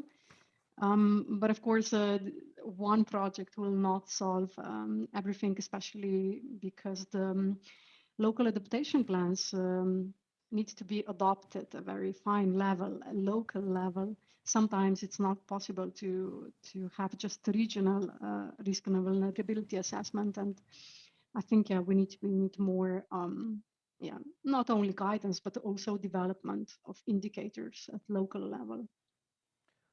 Thank you, Rosalia. And now back to you, Bettina, because I would also like to link it up with another question which has been written Exactly, that's what I was you. thinking. So yeah. Just for the public at home, I'm going to read the question, which is how much standardization potential is in the tools and solutions you've presented from the various RNI projects? Have the projects capacity to do so? Mm-hmm.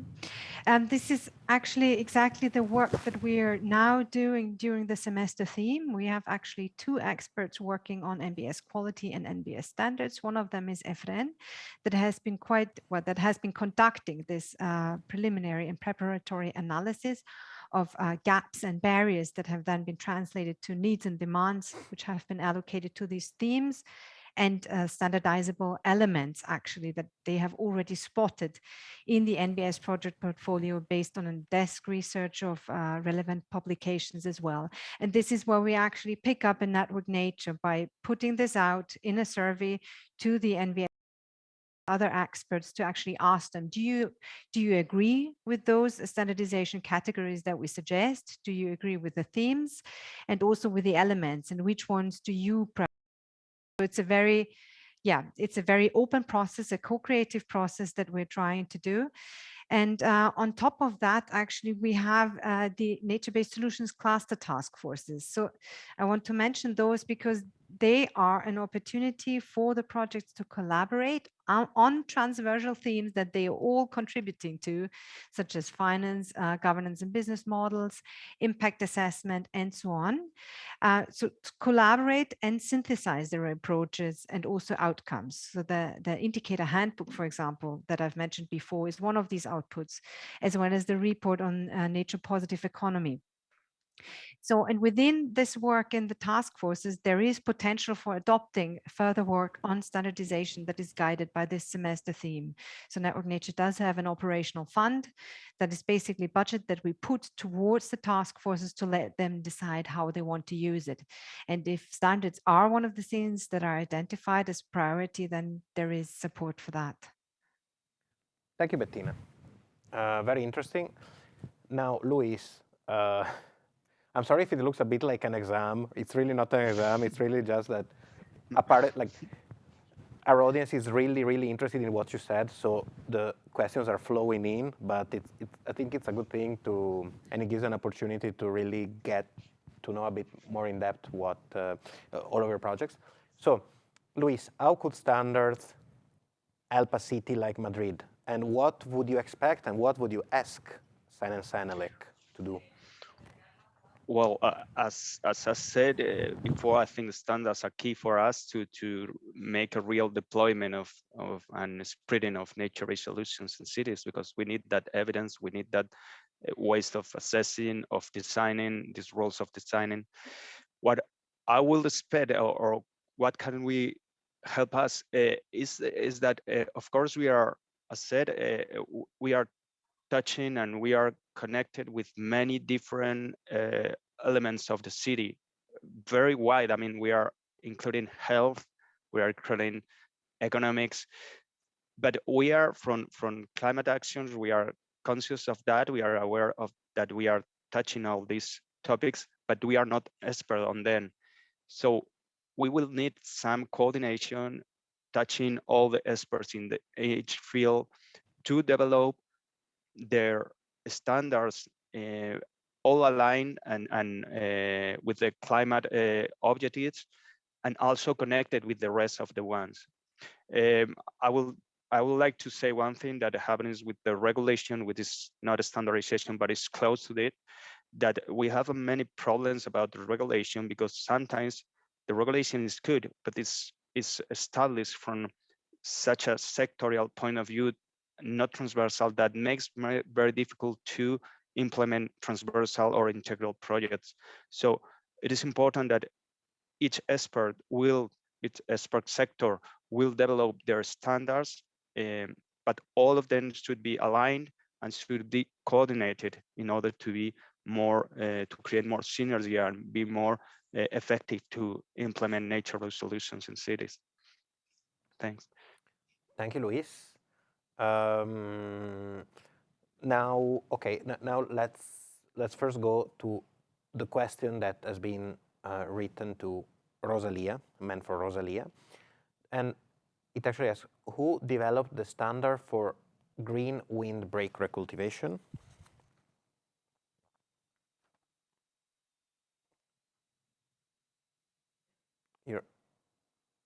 You're muted, I think. Sorry. Oh, okay. Yeah, the experts that were involved in the project were basically picking up on the international knowledge from the scientifically published articles. Then another important step was to model the green windbreak effects by computer modeling, and this gave us parameters which we could take into account in implementing or replanting the green windbreak itself.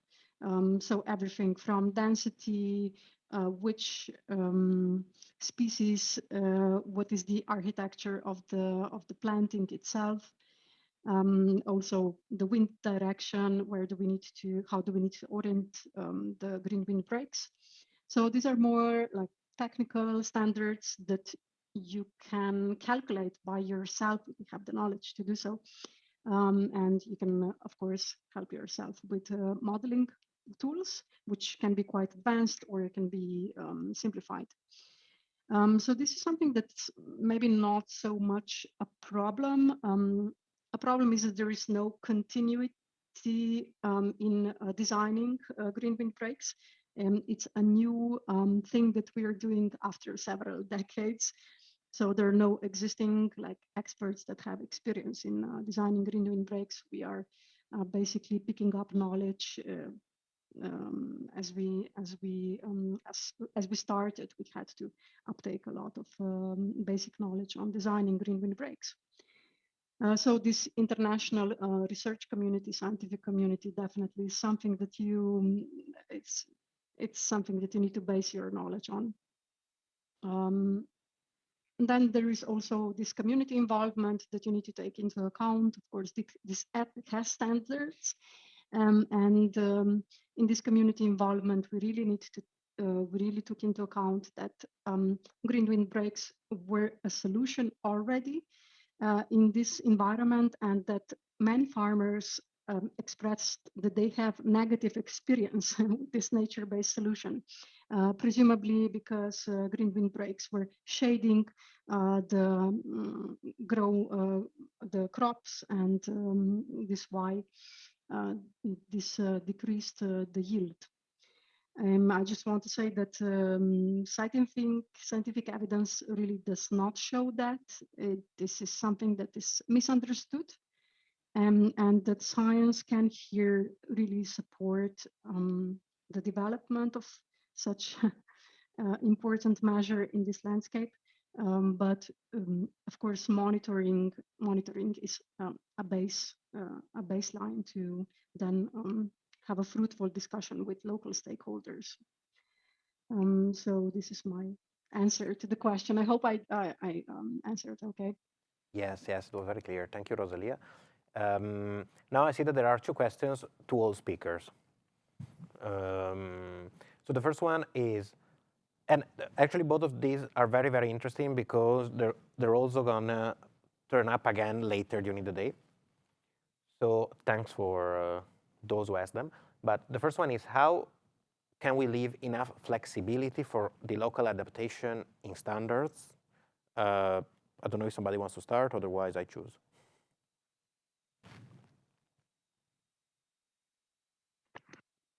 Bettina, do you want to start? If you have a... That's a tricky one. I think standards, when it comes to local implementation, I think standards always still leave enough room. I mean, it's a benchmark, if I understand it correctly, but it does not necessarily prescribe about how you do things specifically on the ground. But maybe someone else of the speakers can challenge me on that and have more expertise in local implementation. I don't know, Luis, maybe you want to add? Well, I'm repeating a lot of this idea that we are dealing with many things, and it's difficult to put all together and evaluate. We always say that climate change is not going to be overcome because of a increase or solution of technology. Is going to be a cultural and social change, and that's so wide that it's difficult to standardize all these things. But maybe we can start with those that are more clear to the question. I mean, and thinking about water management, we can start working on that on a very specific detected in a nature-based solution, and let's start for that, and we'll see we can grow and grow with other standards. Thank you, Luis. And Rosalia, do you also have a take on that? Yes, I will just add by returning to the beginning of the conversation. Somebody said that nature-based solutions are not necessarily sustainable if the financing is just public. And with this respect, I want to just point out that, for example, green windbreaks that are established with public money should then be maintained to some extent by private landowners. And the standard for imposing such management regime, if it's not too negative to say so, the standards are lacking. And I think everybody is a bit worried about this phase of the nature-based solution sustainability. So we do need to have standards for adopting sustainable maintenance of nature-based solutions by really active participation of landowners. Yeah. And now for the last question we received, if we can make a quick round of table. In your experience, how often nature-based solutions implementation? Still with the same order, so Bettina, Luis, Rosalia. Often. Everybody says often, okay. No, Mm, no. I said we are not in that stage yet. I mean, of course, finance budget problems are always there, and we need the money. But not always the nature-based solutions are going to be more expensive than the conventional ones. I put the example of the river. Just putting the gates, the water gates up, we get another river, more biodiversity. So in this moment, it's bad to say this, or it's very strange to say this. The financial question is not the more important question. It's one of them, but not the more important thing. Yeah, I would also agree. Actually, I would like to expand on that as well. So I think it's a bit of a misbelief that nature-based solutions are actually more expensive. It rather has to do about how we actually evaluate costs and when they actually arise. So if you, for instance, compare a green solution to a gray solution, I think we can agree that it can support, for example, the functions of a gray solution, but at the same time, it's actually less expensive if you expand the time horizon beyond actually a short-term time horizon. So it's all about how we calculate and evaluate costs, I think. And nature-based solutions are also known actually to be cost-effective and also to save costs when we, for example, look at any kind of potentially emerging costs when it comes to disaster risk reduction in the long run. So yeah, that's what we should keep in mind. Thank you very much. Thank you to all our speakers. So thanks to Bettina Wilk, Rosalia Tvejic, and Luis Tejero Encinas for their very interesting insights. I really think already we've heard a lot of very, very relevant input. So thanks a lot for that. And thanks also to our audience who made a lot of very interesting questions and allowed us to really analyze more in depth the different topics of the presentation. We really have a very well prepared audience.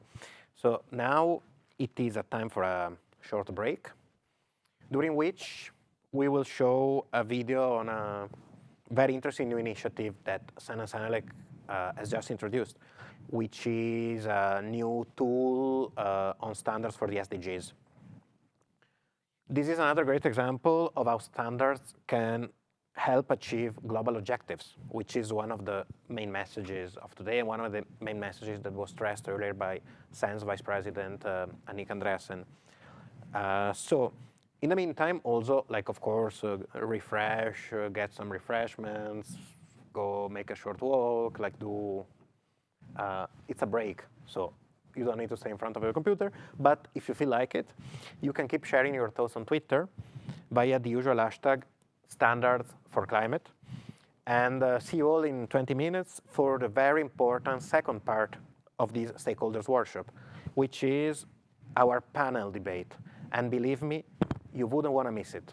Thanks a lot and see you in 20 minutes.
Hmm? Sorry.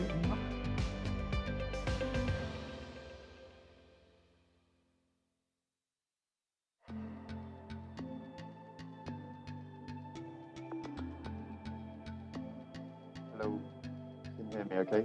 Over the thing. I'm going to turn off the background filter, by the way, as instructed. Okay, no, I have the ECOS thing behind, so maybe it's good.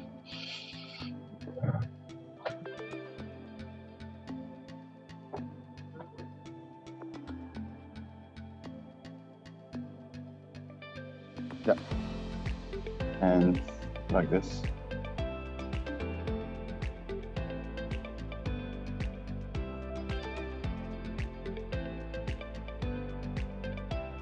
Yes, I'm here.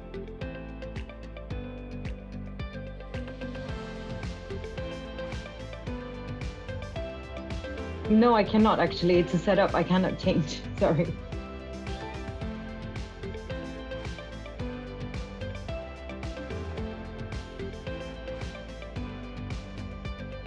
I can lean forward.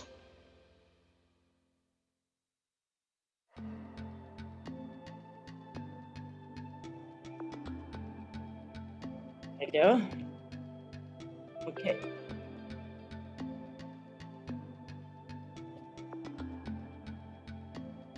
Yes, wait.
Welcome back. I hope you are refreshed and that you liked our video on standards for the SDGs. Of course, if you want to know more about that project or about in general Science Senelec, you can easily find all the information you need on our website, sciencesenelec.eu. Now, let's get ready for our main panel debate.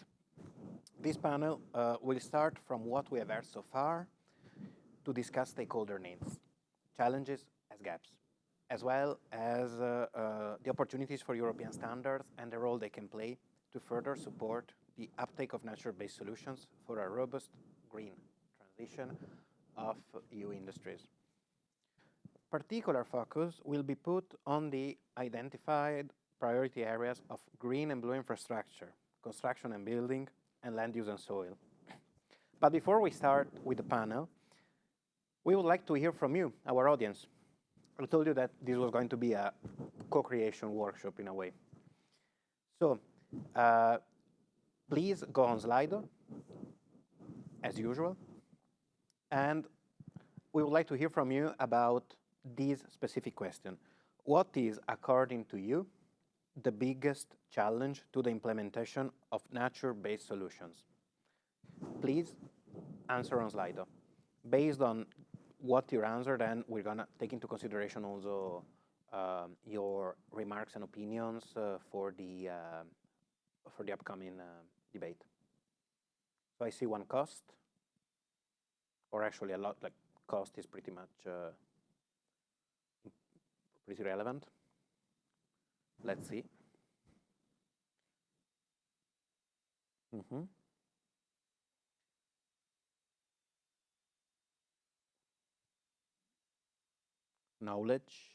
Knowledge is pretty relevant now. Let's still get some time for the answers. Knowledge, engaging stakeholder. I see some variations on the term of cost, financing, this kind of things. There is some political ambition, design monitoring, lack of understanding, lack of budget is again this part of this financing, the financing part. Technology cost, awareness of benefits. Yeah, a lot of very interesting ideas, of course. Let's wait still a bit. There is one, people love tech, which is very interesting.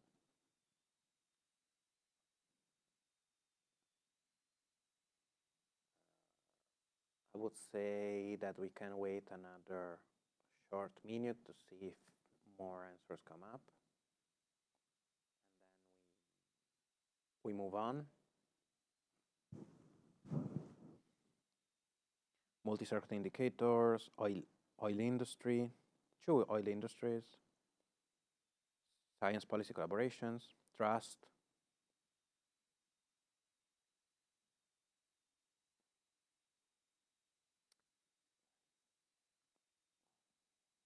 Basically, what I see here for the moment, then our panelists will help me interpret this data, but there is like, you can see some big chunks, some big areas of replies. There is, of course, the knowledge issue, knowledge, raising awareness, this part of thing.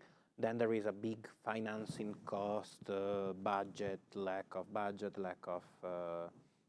financing tools. And then there is a big part also of trust, actually. And then another thing that comes up is the political ambition, engaging stakeholders. So there is really this answer goes in a lot of the direction we've already heard and we're gonna hear later. So if everybody's okay, I think you can keep on answering.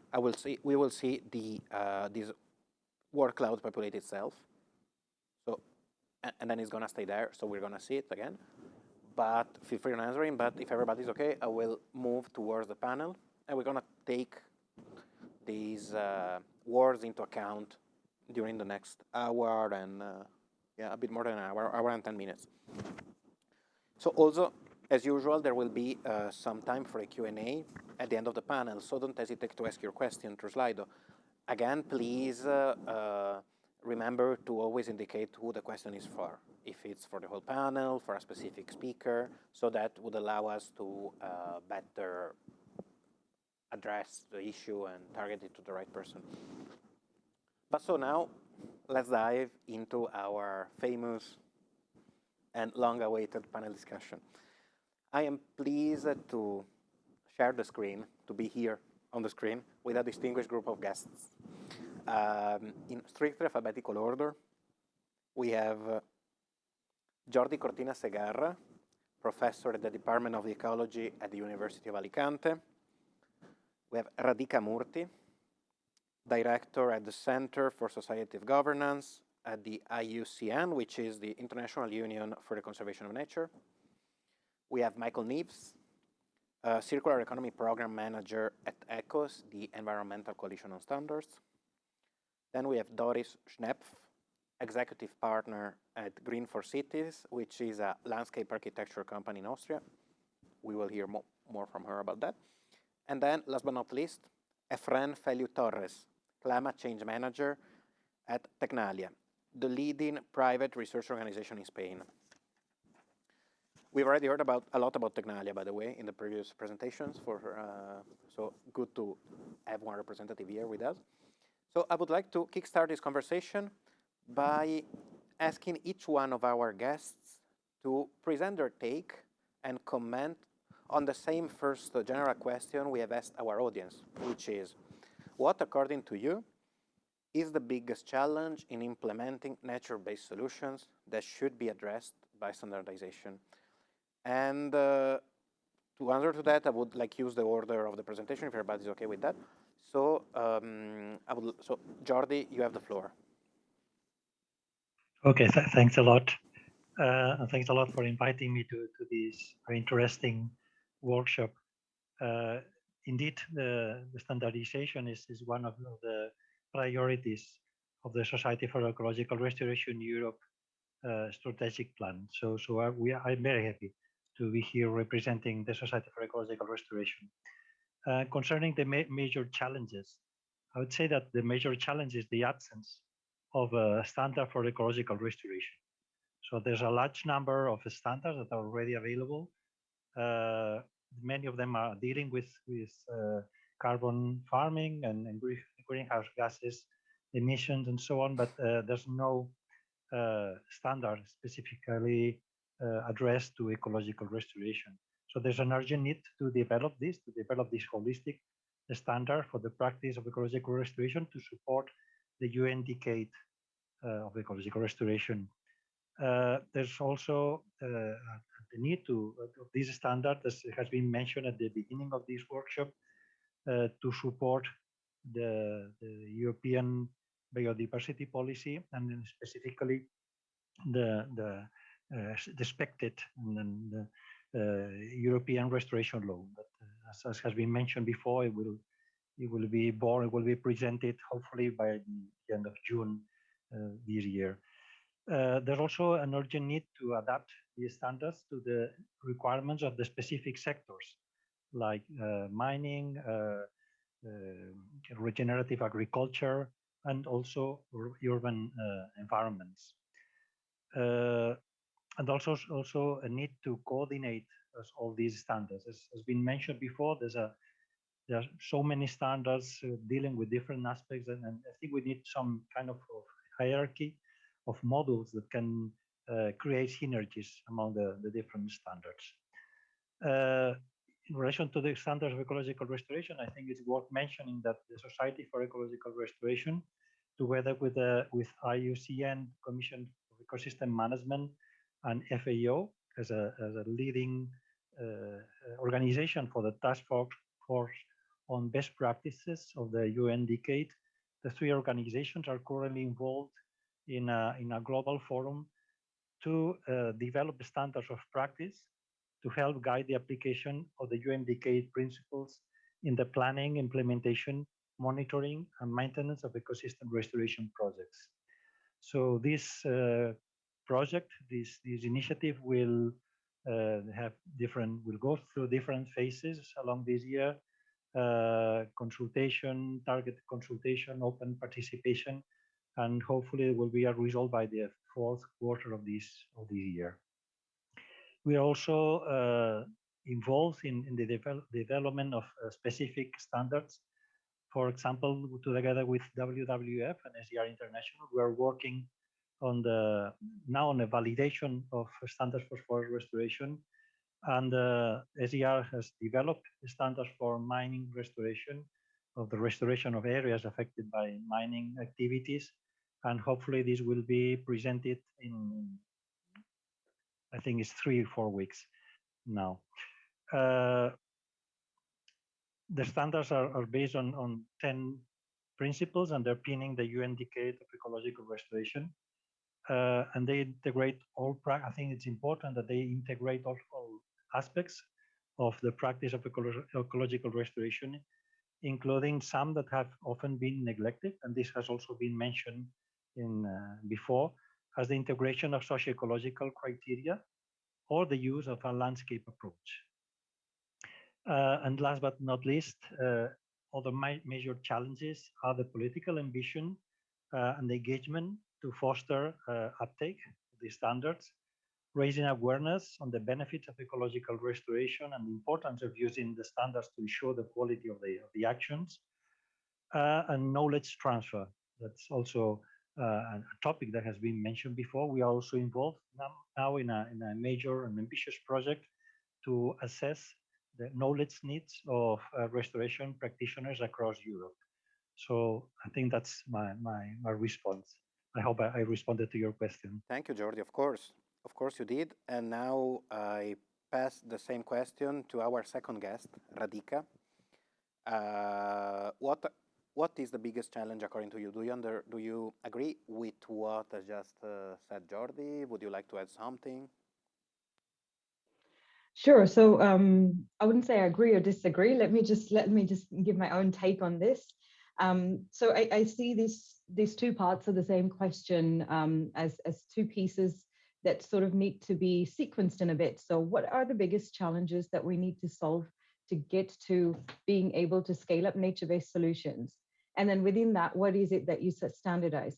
So for IUCN, one of the biggest issues right now, and the risk, is that people are using the term nature-based solutions like new language, like it's an evolution of literature and language in conservation, whereas it really is a specific approach defined by now a UNEA adopted definition.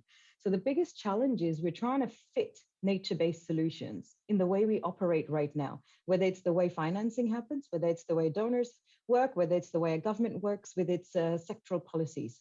And NBS challenges all of that.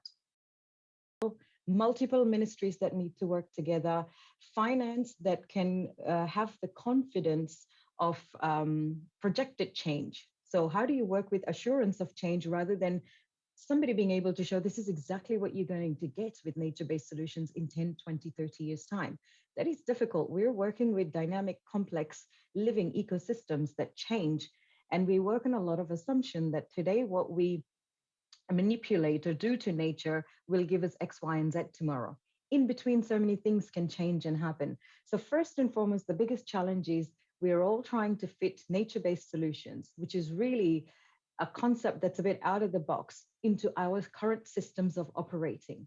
And this is a discussion we're having with our framework donors, that 3-year, 5-year timelines of funding cycles will not enable nature-based solutions. How do you think beyond this to work differently and still be accountable for that funding to the taxpayers, etc.? So one big challenge, can we be bold enough to actually rethink our processes, whether it's financial systems, policy systems, implementation on the ground, because current systems will not cater for NBS, certainly not in a way where we can see the benefits of it, because nature takes 10, 20, 30, 40 years to do what it does and give us that, that service that we're actually aiming for with a nature-based solution. And then within that, even if we achieve this amazing change of systems, what do you standardize? I think we have to be very careful here because, like I said, NBS is based on assumptions, actions, and outcomes. And in between, a lot of things can happen. One flood can change your entire ecological system. So what you can standardize is, let's say, the front end and the back end of the process. So yes, we need a common definition. Yes, we need, let's say, for example, the IUCN standard that is facilitative, but it's 8 criteria, 28 indicators, the basics minimum of a good solution designed in a way to respond to a problem. And then what we need standardization is the measure of success. So the indicators, the impact, the outcomes. If we can standardize the front end and the back end, in between, we should not try and standardize approaches. The whole idea of NBS is to fit it in the reality of our world, whether we're doing protection, restoration, or sustainable use. There are so many tools out there. We're not starting from zero. This is building on 7, 8, 9 decades of conservation and development work. So how do we use IWRM, coastal zone management, restoration approaches? Each solution will be context specific. So you cannot standardize an approach, but you can certainly standardize what we mean by NBS. What are the parameters to design a solution? And then how do we collectively standardize the measure of it? So we can know whether we're making progress or we're going in the wrong direction and what needs to change there. So I'm going to stop there. Thank you very much. Okay. We will, of course, get back to some of the points you raised later during our discussion. But now I would like to hear from Michael. Thanks. Yeah, firstly, I'd agree with the previous comments in terms of having a holistic perspective in terms of measuring the success and impacts we have. I think that's the biggest challenge, is that understanding the concept first of all, and understanding how well different approaches address the challenges that we have. So, you know, at the moment we are trying to also, I really agree with the idea that we're trying to fit concepts into what products or policies are being brought forward, but yeah, it shouldn't fit in with what is trying to be promoted in a sector. For example, in the building sector, it shouldn't fit with what green roofs are or what using wood is, but it should measure how successful those things are at meeting certain challenges. And this relates to what was in response to the poll, which is this kind of the understanding, the knowledge, and having a holistic perspective and not just a human centered perspective. So we're looking at things a lot in the sense of carbon cycles. So planting trees to produce wood products that then have some form of carbon that is captured, but you know, you're not considering the aspects of, you know, monocultures or biodiversity, etc. And we're not looking at the kind of wider ecosystem services that these forests and biodiverse forests can provide. So codifying, let's say, the types of criteria that were mentioned previously and the best way to measure the success is really important. So looking at elements of, you know, water filtration, landslide risk mitigation, which relates to climate resilience, of course, as well. Cultural and recreational aspects, as well as the biodiversity aspects, is really important. We work with the EPDs, and they have core and additional criteria. So also in this area, you don't have in the core criteria elements of biodiversity or land use change. So this isn't being addressed on a kind of systematic basis in terms of construction product environmental performance declaration. So that's just one example of where kind of centrally standardizing a holistic approach to measuring the success or impacts of products in relation to the important criteria for nature-based solutions is really important, and then that can then be mainstreamed in other sectors where these solutions are being used, such as in the built environment. So yeah, I'll stop there for now, but standardization will have an important role at kind of building consensus and having a common basis to assess this impact success. Perfect. Yeah, thank you, Michael. And now let's move on to our next speaker, who is Doris Schnepf. Yeah, so I will I will give more a view from a practitioner, because I'm a landscape architect and I'm working for urban areas as our main focus. And coming from that, I could detect 3 main challenges, which are not so different from what has been said already. But I would say the first really important challenge in urban areas, at least, is that we need to overcome siloed thinking. That means if you want to implement NBS at scale, and we have to talk about scale and about time because there is not so much time left. You cannot just talk about nature-based solutions. You need to talk about or think and plan mobility too, because nature-based solutions needs space. And you also have to talk about energy economy, for example, because there are some business models about how to implement, new buildings or make buildings more sustainable, but cost about nature-based solutions stand alone for themselves. Everybody says if you plant a tree, that's a cost, and there is no business model behind because they are too small. So we need to talk about scale. We have and to overcome the siloed thinking, which makes everything very complex, of course. And so I would agree with the other speakers that we have to reduce complexity. We don't need hundreds of thousands indicators that we have in each area. I mean, nature-based solutions, we have several hundreds of indicators, but maybe we just need the most important ones. Rainwater management, for example, or reducing heat, urban heat islands. And this is a really main challenge because you have all these different experts which are acting in their specific field of acting. And this is definitely a main challenge, and we have to reduce complexity, I think, in that sense. And the second major challenge is, which might be supported by new standards, is to support new governance processes. Because when we really think of scale, implementing nature-based solutions at scale, we have a huge amount of different actors. The most important ones are the government, the citizens, investors, and experts. And we need to have new governance processes or that allows for co-creation between at least these four actor groups.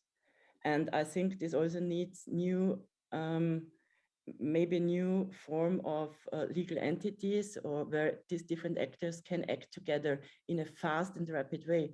Because, for example, if you want to implement nature-based solutions as a government, you can do that in the public space, but you cannot do that at the private buildings, for example, so easily.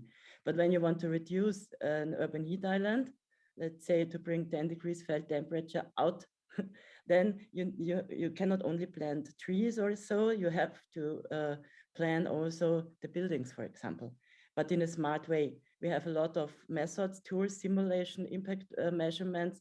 So again, we need to reduce complexity, but we need to standardize governance processes. And I think this is the, with distance, most important challenge we have, because there is no scalable practice evidence, in my opinion, that could be adopted in every city of Europe.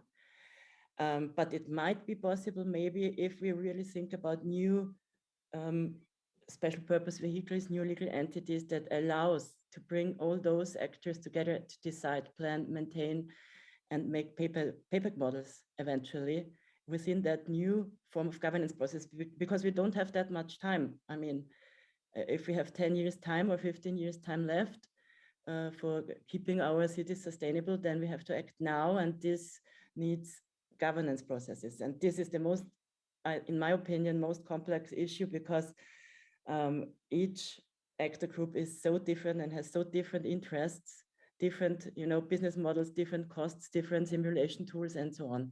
So that's the most urgent need. And finally, the third challenge, in my opinion, is to support financing innovations, financing mechanisms that allows, to finance impact and not the construction of some nature-based solutions. So for example, if I want to have, let's say again, 10 degrees felt temperature less in that certain urban area, then I need financing instruments that finance that, and not, let's say, to plant 2,000 trees or something, but to bring temperature down. And there are already some instruments in place, public-private partnerships or environmental impact bonds, for example. And we need to bring that into that governance, into that local area of new governance processes with that reduced amount of indicators, measurement sets.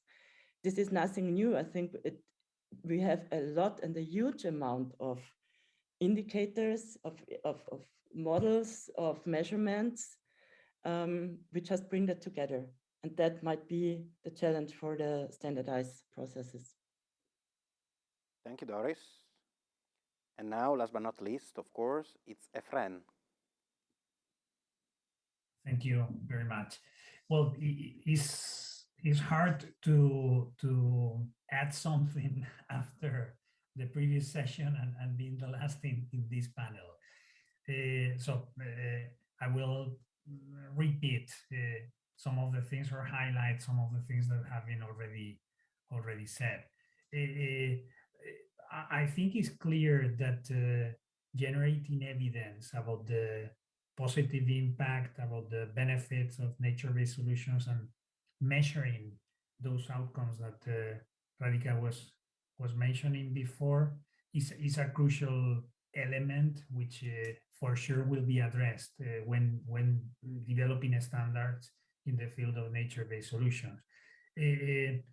Is not only agreeing what is the minimum, as Doris was saying, simplifying how to measure what is the main benefit of a nature-based solution, but also being able to systematize co-benefits or even trade-offs of nature-based solutions is an important field in which standards will for sure need to address and to answer this challenge, because as a matter of fact, it's quite related to a lot of other things that have been mentioned. So financial mechanisms and funding models to a certain extent are going to be dependent on those, on the evidence of the benefits, and therefore it could be an important part of the definition of those business models. So we have an important challenges package around evidence, effectiveness, cost effectiveness, co-benefits, etc. I think that Radhika was saying you cannot standardize process-related issues because those are quite place-based, and I do agree, and I agree that perhaps governance practices cannot be standardized, and therefore aiming to transfer from one place to another same formulas, to say it somehow. But I think that perhaps in the field of standardization we could find a way in between, and perhaps a minimum definition of certain elements in the governance sphere could be addressed through standards. For example, minimum content of planning instruments, certain things related to engagement, which has been also mentioned today as something important, elements related to financial mechanisms, or how linking the finance around nature-based solutions with the evidence that we were talking before. So I think that challenges related with governance, planning, engagement, finance are also a crucial challenge, which has been mentioned today, and there is room for addressing it with certain minimum elements which could be harmonized or standardized. Last but not least, I think that there are also a lot of hesitations in relation to technical design, technical specifications, even though nature-based solutions are not brand new, and there are a lot of practices being implemented during the last years and since time ago. But challenges related to those hesitations and doubts about what is the correct design, or the technical design or technical specifications, is something which also needs to be addressed. I would like to make a last comment in relation to these challenges that could be addressed through standards. regarding the knowledge that is under development and the practices that have been developed and deployed since time ago, because I believe that those challenges are coming from real practice and are coming from knowledge development, and from there we could also obtain or start identifying part of the solution or the identification of responses to those challenges. Horizon 2020 projects and the task forces, which Bettina was presenting before, the existing practices that Radhika was mentioning before, I think that is crucial in order to analyze all that, in order to start identifying responses to these challenges. I would leave it there so far. Thank you, Fran, and thanks to all the speakers for these very interesting first remarks. Now, for the second round of this debate, I would like to delve a bit deeper into what we have heard so far by asking you some specific questions. So I propose we take it from the end. So I would like to get back to Efren. And you've already mentioned a bit about standardization, about the role of standardization, but to go more in depth about that, I would like to know, in standardizing for nature-based solutions, how do you think we, as SANELEC, but also we as the European standardization system as a whole, how do you think we can maximize the impact of standardization? Thank you. Well, I believe that addressing these challenges that we were mentioning before through definition of standards, which is something that is going to start or is already starting, will help importantly to generate trust and confidence. And when you were showing the Slido pool, there were a lot of terms related to knowledge, evidence, etc., but other ones related to trust and to confidence.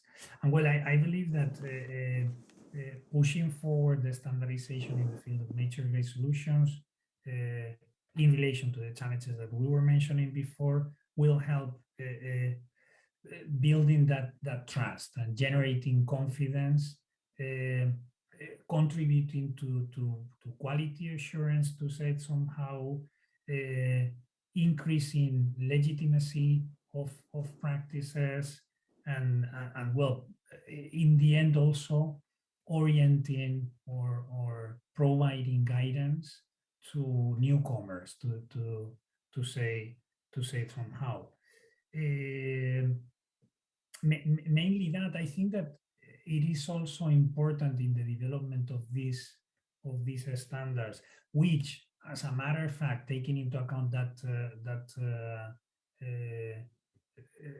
contribution or the contributions which could have, as I was mentioning, are going to generate in the end or a market signal, to say it somehow, and therefore are going to enhance or promote market development in the field of nature-based solutions, which is also important to increase the offer and to generalize these type of approaches.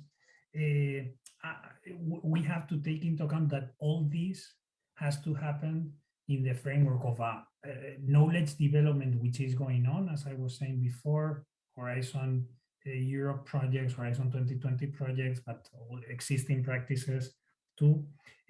But taking into account the current policy development. So this is not happening on its own, and there are policy initiatives at different policy levels, but for example, at European scale, Doris was mentioning the urban arena. Well, urban greening plans are going to be there, promote that, but at the policy level, at the European level, And all that which is happening has to be taken into account for sure. Also acknowledging and trying to build synergies with other standardization processes which are already ongoing. For example, in the field of climate change, which during the last years has experienced an important development in the field of the standards. So take into account knowledge, take into account the policy development, take into account synergies with other standards in order to develop guidance, to generate confidence and trust, and to be a market stimulus, to say somehow. We could leave it there. Thank you, Fran. Linking up to these and also adding a perspective on this, I would like now to ask Michael about his opinion on that, and more specifically, in the last 3 hours or so, we have heard some interesting examples of nature-based solutions in cities and rural areas. How can standards help us foster the dissemination and implementation of such practices around Europe? Thank you.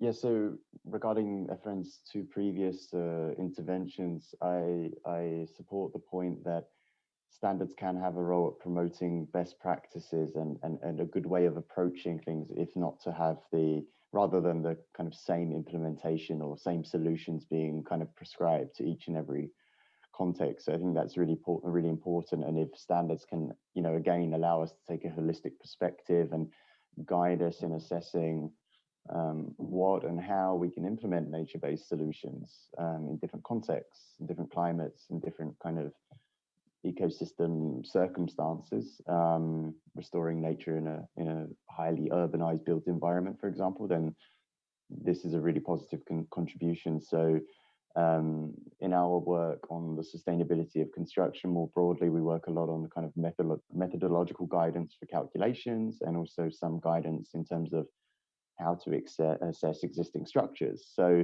the same kind of formulations and tools could be made available for implementing nature-based solutions in different contexts that lay a kind of common basis for all practitioners to use in a kind of simplified and standardized basis. So really, I mean, rather than, let's say, listing specific examples, although examples are often given in standards as illustrative examples, let's say, it's about laying the kind of common basis where you can really understand the benefits or the suitability of different options through a kind of nature-based paradigm. So what's going to be best out of what kind of solutions are kind of understood by the practitioner or available in the market or feasible given the project.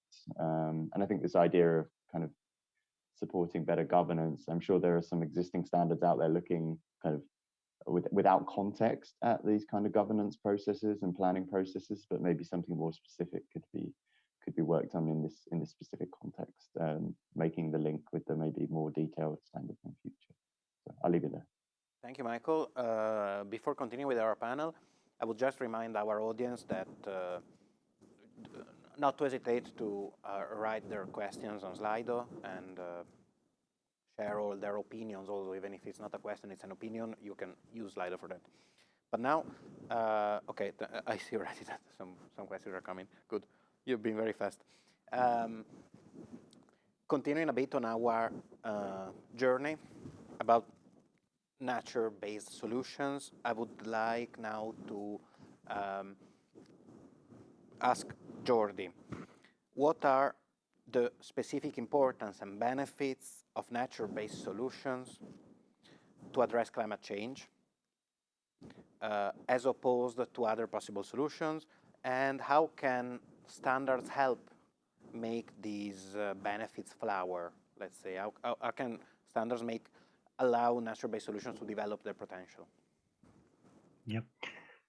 Well, to provide a general response to this is very hard. These are the outcomes are very case specific. Yet the natural-based solutions and ecological restorations are crucial to respond to the global environmental crisis, and they represent like a common ground for the three major UN environmental conventions: the Convention on Climate Change, on biodiversity, and on desertification. So ecological restoration is a component of the climate change mitigation and adaptation. And this has been recently stated by the IPCC, the Assessment Report 6, and the Global Land Outlook.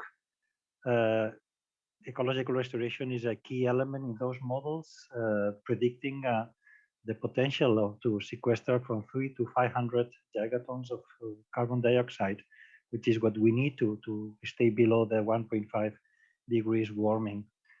In addition, ecological restoration has a strong potential to respond to the biodiversity crisis.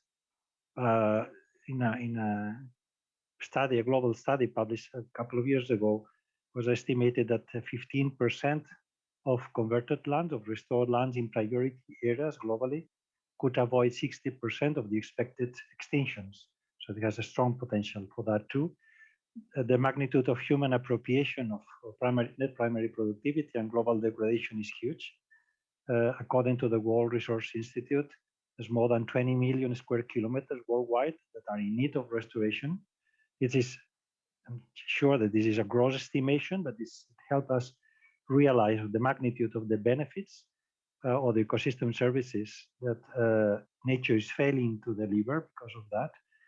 And in Europe, the state of nature must also be improved by restoration, because as much as 1.5 million square kilometers of Natura 2000 areas in Europe are not under favorable conditions. And this is a priority for restoration also. Not to mention the state of intensive agricultural lands or grasslands, wetlands, rivers, or marine areas. Restoration and nature-based solutions are essential to tackle the drivers of zoonotic diseases, which is unfortunately very clear to everybody now, which make the largest proportion of the pandemics, these zoonotic diseases. Practices to deter the emergence of zoonotic diseases include the control of exotic species to combat malaria or tick-borne diseases, defragmentation, and designing landscapes to reduce the probability of human exposure. And last but not least, again, the cost. I think it's very important that we emphasize that the cost benefit of these actions, it's more often than not above one, meaning that we should see these nature-based solutions and ecological restorations as opportunities for investment because they pay. Also, this restoration can be seen as a tool to enhance sustainable growth, especially in rural areas, and ensure food security. And finally, ecological restoration can foster an equitable distribution of benefits among different regions and among different social groups. So yeah, I think that the benefits in terms of all these are clear. And we need to raise awareness on them. And how can these be translated into standards? Standards are crucial for that. If we want to, I think one of the major flaws of past efforts to manage nature is that we focus on one axis only. We wanted to optimize agricultural production, we wanted to optimize grazing production and so on. And now we have the opportunity to realize that that we can create synergies among these different criteria. I was thinking about these UN conventions. We can create synergies. We can evaluate the outcomes, and we can adapt our management to that. So standards are crucial. I think there's already an explosion of nature-based solution projects and restoration projects worldwide, and we risk to frustrate our societies if they perceive that they are not receiving the benefits that they were expecting. I think that the standards are a crucial tool to ensure that we gain the maximum, we obtain the maximum benefits from the restoration action, from the nature-based solutions. Okay. Thanks. Thank you, Jordi.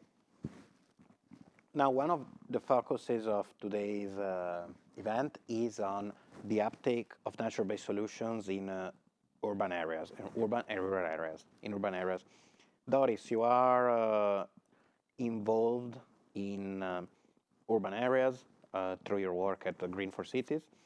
I would like to ask you, what is missing in the practices adopted at the urban level in Europe to fully and effectively support the implementation of nature-based solutions? Is it a matter of lack of investments, of knowledge, of a fragmented approach, like most of the topics actually that came out in the poll we did on slide earlier? Well, in my opinion, it is most of all the fragmented approach, and yeah, that we really need to overcome the siloed thinking at the urban level, because we have all this huge, we have a huge amount of knowledge, but we do not, and we have, as we said already, lots of simulation tools. I think we have a lot of knowledge that we should try to implement now, and that is the challenge we have, how to start now. And I think we have enough knowledge and enough tools and enough enough focus on what to do, and the question is how. So for me, the most important problem, as I said before already, is how to bring the different actors together, how to make this different point of views, the different interests from the different actors work with the measures, with the indicators, with the impact knowledge we already have. And that makes everything very complicated, because we have these different areas of fields of action, mobility, energy, and so on, nature-based solutions. So we do not need detailed standards, too much detailed standards. We need to focus on the impact we want to reach, and we have to focus on the impact I think we have to reach at the local level. So I think considering that, in my opinion, there is enough knowledge already there, I think we need a form of how can we co-create. So it's about co-creation. It's not necessary that everybody knows everything about indicators, about measurements or so, but we have to make via co-creation processes, we have to make it real now at the local level in urban areas. And we have a project running that is called Collaboration City, which is coordinated by Green for Cities, by myself. And we tried to, or we developed a set of indicators, or let's say impacts that we want to reach. For example, reduction of temperature, of felt temperature, or reduction of traffic. But we gave some proposals for measurements, but it is not so necessary to have the final standards for how really to measure. That could be decided by a co-creative governance processes at the local level, because you can reduce temperature via, just say it in an easy way, but for example, via planting trees or via constructing green facades. It doesn't matter, as long as the main impact that we want to reach is realized. So we tried to develop, or we developed a set of indicators with measurements and impacts. We tried to develop a concept, a governance concept, which is based on a new legal entity, an SPV, where government, citizens, local citizens, experts, and investors have a say in the development. Because our theory is that if that happens, if already in the planning phase with experts, investors, government, and the citizens, we develop a plan for how to really transform that local area, that could happen, and via an SPV, via a legal body, a transformation would give continuity. But this needs, it's just a concept, this such co-creation needs, of course, standards, but I think that could be the way. And it also allows for new financing models that focus on impact. So I really think the challenge is not so much missing knowledge, because I mean, we don't have that much time left. We have to act now. And so we have to work from a practical point of view. Of course, we need a lot of research. I don't want to say that we don't need more research, but in a practical way, we have to act now at scale and now. And I think with new financing methods, as for example, environmental impact bonds or public-private partnerships, that might be possible. So I think co-creation to overcome the fragmented approach, to overcome siloed thinking, is the clue from a practical point of view to really transform rapidly our cities. And that needs standard, of course, but general ones, not too detailed ones. It just needs standards for impacts, in my opinion, where we want to reach what in which time. Okay, thank you very much, Doris. Today, we are focusing on three main areas. Green and blue infrastructure, constructions and building, and land use and soil. Radhika, can you please help us understand what elements they have in common? And on the other hand, do you see specific sectorial needs and other differences that should be taken into account while standardizing for nature-based solutions? Sure, thank you. That's a bit of a funny mix there. I would say, just simply answering your question. I mean, green, blue infrastructure and soil is what the planet gives us. Construction, building, and land use are the chaos we create as humans, right? So for me, I think one of the things to think about is the change over time, whether it's green, blue infrastructure, whether it's built infrastructure, whether it's the use of land and the health of your soil. It changes over time, but it can go in two directions: appreciate or depreciate. And one of the things we emphasize with nature-based solutions is, if you're getting your solution right, it means you're giving back to nature. So criterion 3 of the IUCN Global Standard: maintain biodiversity levels at the least, but ideally enhance biodiversity levels so that we can change that curve, the trajectory we're on right now. So if you use nature-based solutions involving green, blue infrastructure, land use and soil, there are better chances of them appreciating. You're bringing back biodiversity, you're improving the ecosystem functionality. And perhaps that's something to look at with regards to where infrastructure can be replaced with green, blue, or in this case, brown infrastructure soil, and where they cannot be, so that over time, the maintenance costs get lower rather than, typical situation of infrastructure where it depreciates and you probably have to either replace it or provide more injection of investments into it. The one thing that they all have in common, I suppose, I would look to Doris to correct me for construction and buildings, is I suppose they have better returns on investment when done at scale, certainly for blue infrastructure, green infrastructure, and soil health. There is, we have studies from our projects where it's fairly small scale sites where you're working on, whether it's in Africa, Asia, Latin America. And when you do economic analyses, having a small site and having quite a significant input, not just finances, but bringing the stakeholders together, enabling those dialogues and those processes, the co-creation, is a very heavy investment for a fairly small site.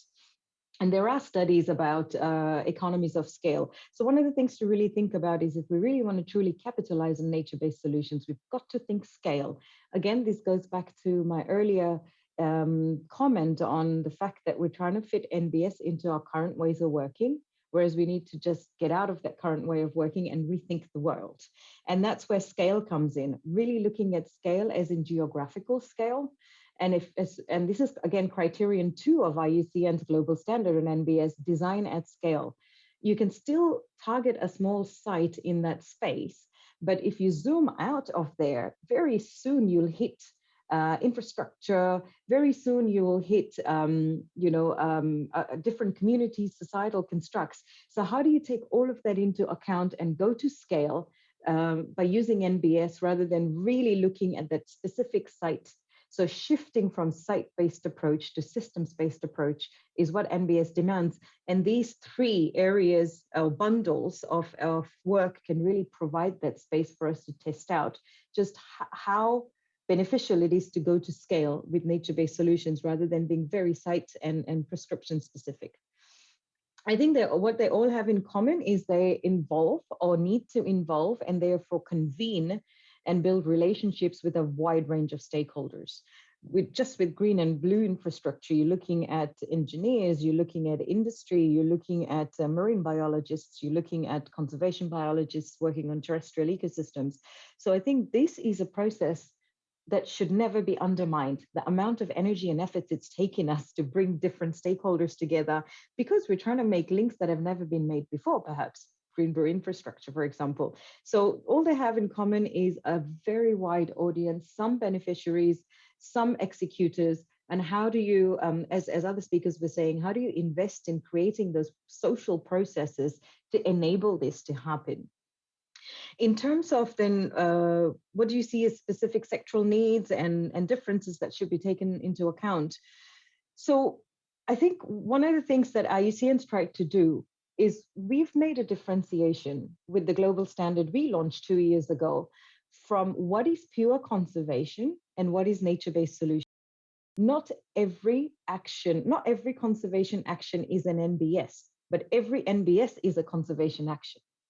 And what we mean by that is protecting flora, fauna, and valuable spaces, last remaining spaces, will always need to be done for this pure purpose of protecting biodiversity.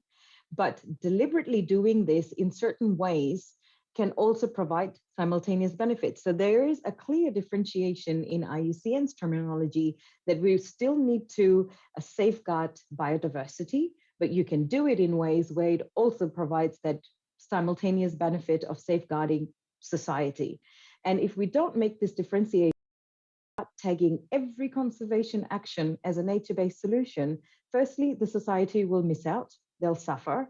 This is not correct. We're doing conservation and prioritizing flora, fauna spaces, and we're claiming that this somehow, somewhere is giving some kind of ancillary benefit to people. And if we don't differentiate that, then we're undermining all the conservation efforts as well, because that still needs to happen. Species are going extinct, highly threatened spaces. We still need to do biodiversity conservation purely for that purpose. So that's the first differentiation, where it is an NBS, sorry about that, and where it's not. And therefore, that needs to be understood. Secondly, I think a very, very important differentiation here also is, what does it mean for the three pillars? So there's three ways you can do nature-based solutions. Either you're protecting something, either you're restoring something, or either you're sustainably using or changing its use, sustainably using nature, whether it's changing its governance, its management. So these are the three pillars or three actions of nature-based solutions. And there could be a lot of differences in your approach. Protecting nature, a whole array of tools and processes, but perhaps they can be standardized in the context of NBS, deliberate protection of nature so that it gives societal benefit. Same way, deliberate and very purposeful restoration of nature that yields benefits for society, and similar sustainable use. So while inside each of these, there are many, many different tools, there could be some kind of standardization of what it means in the context of bringing societal benefits out of them. For example, restoration, we weren't counting jobs created when we do large-scale restoration. Now we're counting the number of jobs created. This is really important in some places, especially with COVID. So how many jobs were generated in just doing restoration? And previously, this was not something that was, common practice. So how do you standardize conservation approaches to deliberately deliver on NBS? And then a second way of differentiating is the 7 societal challenges that are currently in the definition. 7 ways to perhaps measure the impact, but somehow they all add together to inform NBS as a concept, but also they can be disaggregated so they inform those 7 sectors at a level of depth where there's better there's improvement of the nature-based solutions as the second generation comes in, the third generation of solution comes in. So perhaps the approaches, the actions we take can be a bit of a differentiation process, and the 7 ways nature can be used to meet the 7 societal challenges: climate mitigation, adaptation, disaster risk reduction, food security, water security, human health, and then reversing degradation itself. And now I'm missing one, but I'm sure it's there. So perhaps there could be a sectoral differentiation of how do we measure impact if it's an NBS for climate versus if it's an NBS for human health. There clearly needs to be some kind of differentiation there. Otherwise, a large part of the job has been done. We've spent 2 years trying to create this global standard. It involved 800 experts from about 100 countries around the world, because it goes back to Doris's comment. It's all about co-creation when it's such a cross-cutting transdisciplinary approach, such an NBS.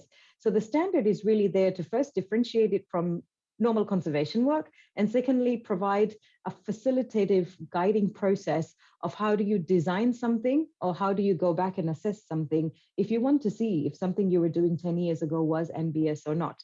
From that, we hope that many different standardization processes are triggered for how to measure and how to implement. Thank you very much. Thank you, Radhika. Now let's move, for the next 10-15 minutes, let's move on to read some of the many questions we received from our audience. I see that the first one is meant for Doris. So, how would they standards on NBS benefit SMEs? What would SMEs need to engage more in standards development? Well, this is quite a huge, general question. Yeah, how would SMEs benefit? I mean, they benefit anyway because, you know, the whole branch, for example, the planning branch is booming, of course, and everybody who is constructing and implementing nature-based solution, well, has a lot to do right now, and this will not stop in the next years, hopefully. But there are no, you know, standard would give more trust, I would say, and it would give better options to really reach the impact we want to reach, not just to construct things or to plan things. I'm not sure if all SMEs want to benefit specifically in the development of SMEs, and why should they? I mean, there are some, we, for example, like to do that. And we do that by just by intrinsic interest. But most of let's say SMEs from my branch, from the planning branch, they not necessarily need to really develop together global standards. But if it comes to the local implementation, they need to be in a co-creative way, you know, work together with the impact that is to be reached. But that needs a normative aspect, you know, normative aims that are given by Green Deal Neighborhood, national, local regulations, and so on.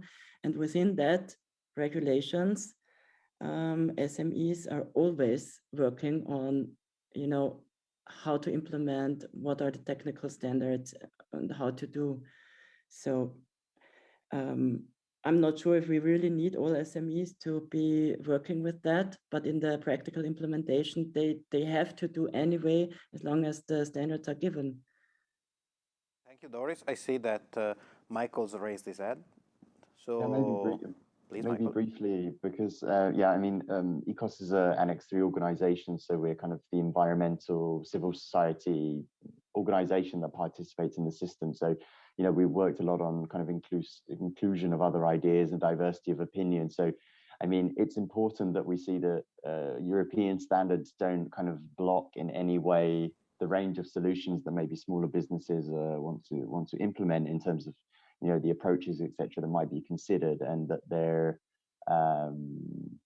views or approaches are integrated. So this aligns well with what we were talking about earlier in terms of not prescribing too much which solutions should be used where. And I mean, in our work in building related standards overall, we see that there is sometimes a prescriptive approaches taken in relation to different solutions or materials. There are some examples, but it's important that the approach remains more open. So I think that would be helpful for SMEs at least to be able to participate in these processes and provide solutions.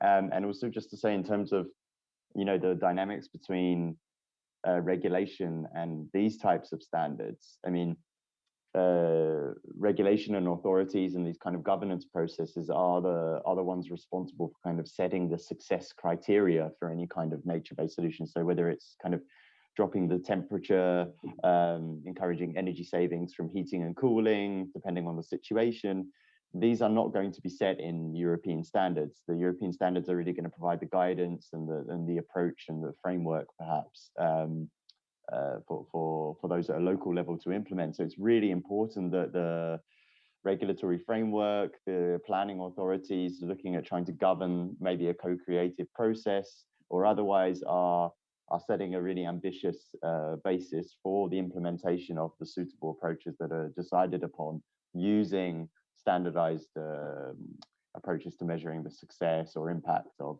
the various solutions that you could implement. So just kind of helping to clarify maybe the dynamics between the different types of, say, standards, be they regulatory or say more industry standards, which are the kind of, EN XYZ that we'll be using to implement. But it's really important that this moves forward quickly. And maybe just to say in terms of the use of these by local actors and SMEs, we see that with the environmental sustainability assessment standard for buildings, that this has been adopted in a variety of ways and sometimes in a more simplified way to support the kind of decision-making process for various projects. So you can imagine that with a really holistic standard that we could develop in this area relating to the various success criteria, you can look at various ways of implementing it at different stages in a planning or project process. So that's also important if we're going to develop something moving forward. Thanks. Thank you, Michael. Now I see that we received a second question, which is dedicated to all. So if somebody wants to pick it up, just let me know either by raising your question or just by starting speaking. But the question is, we seem to want to find the perfect, complete NBS standard, but a stepwise approach might be more useful. Where to start in the next 2 years? Does somebody want to pick it up? Maybe Efren or Jordi or Radhika, one of those who... Sure, I can talk about it. I'm getting the sense that people don't know about that a global standard exists. So, and maybe that answers the second question as well. How do you create an uptake over it? So there is a standard for designing and assessing solutions that you may think are nature-based. And like I said, that work has been done. It was the most painful part of my career so far in dealing with about 800 very motivated experts from around the world and trying to get them to agree on it. So we followed a very heavy co-creation process to create a global standard on nature-based solutions that helps you design something or retroactively actually assess if something that you think is NBS is or is not. And it's got 8 criteria. What I would say needs to happen now in the next 1 or 2 years really is if somebody could actually look at standardizing measure, whether it's projected outcomes. So there's 3 criteria in there which will only show you projected outcomes, as in you won't be able to see at the end of your implementation timeline the results. It might happen in 10 years, 12 years, 15 years. It's not like built infrastructure where a bridge starts serving as a bridge the day it completes it's being built. You know, we're investing now in large scale areas to actually make NBS happen, and that takes time. Nature takes its own time. Humans can't control that. So some kind of measure of projected outcomes and some kind of measure of immediate impacts. And how do you standardize that to be able to substantiate this is how NBS can work, or this is how NBS cannot work?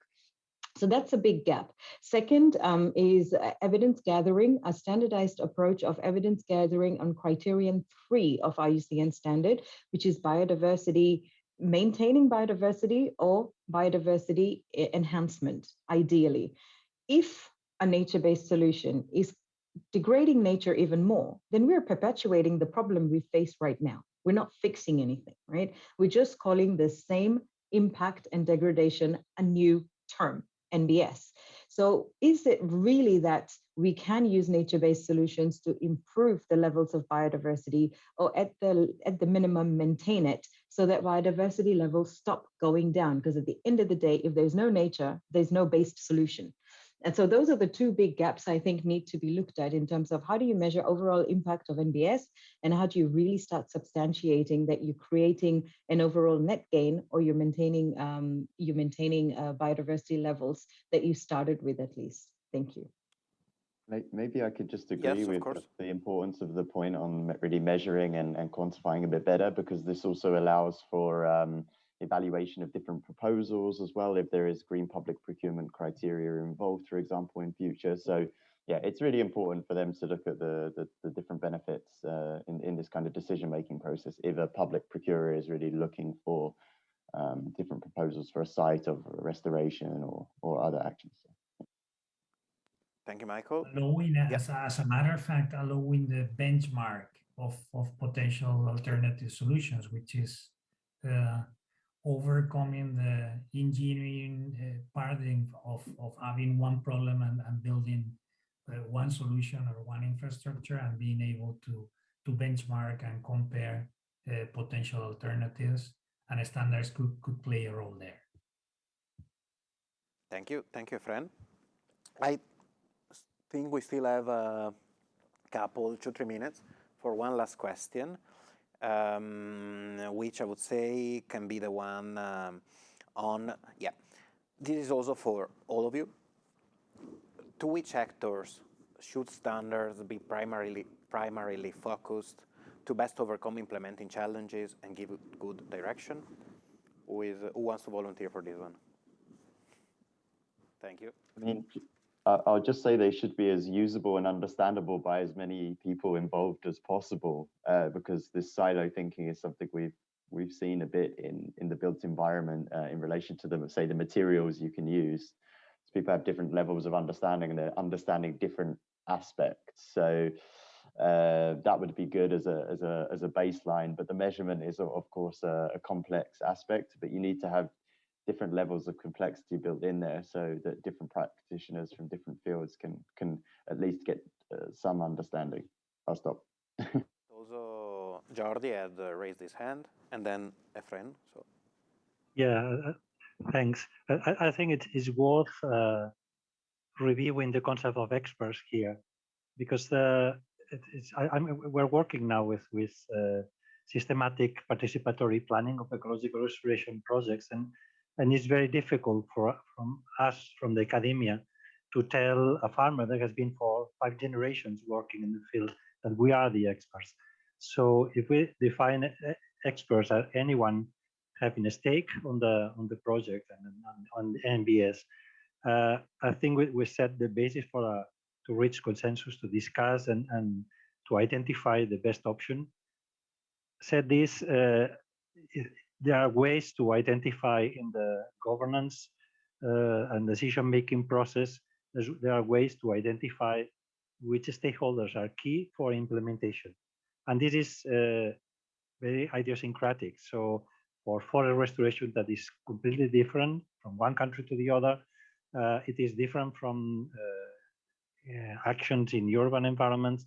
So it depends. But there are ways to analyze the decision-making process and make sure that the key stakeholders are appropriate, they adopt the processes and they are ready to implement. Thank you. And from Efren, if you can have a few words.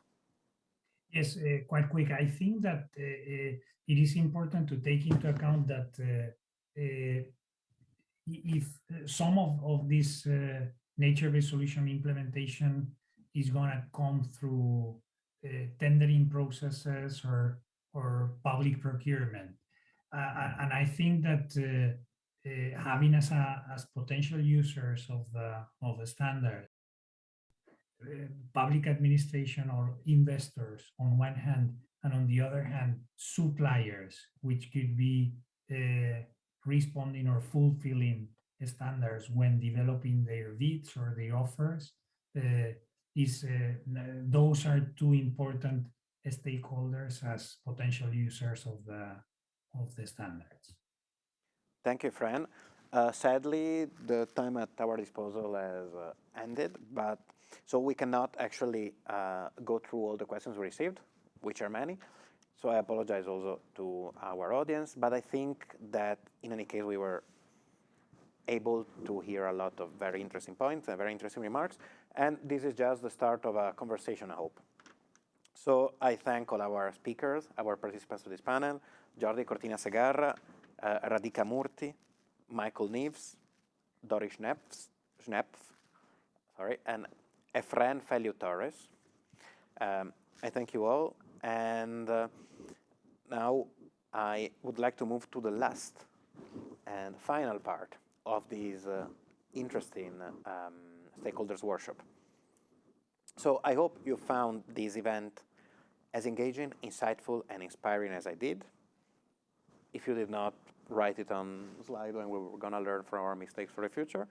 Now I'm happy to welcome Ronald Bohn, the chair of SEN and SENELEX ABE, which is the Strategic Advisory Board on Environment, who will officially close this event, doing a wrap-up of what has been said and also outlining the next step.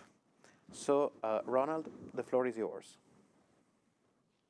Giovanni, thank you very much. And I found it a very interesting afternoon.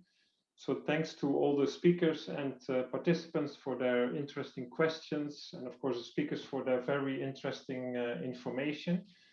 Today we discussed climate change and its impact on our lives.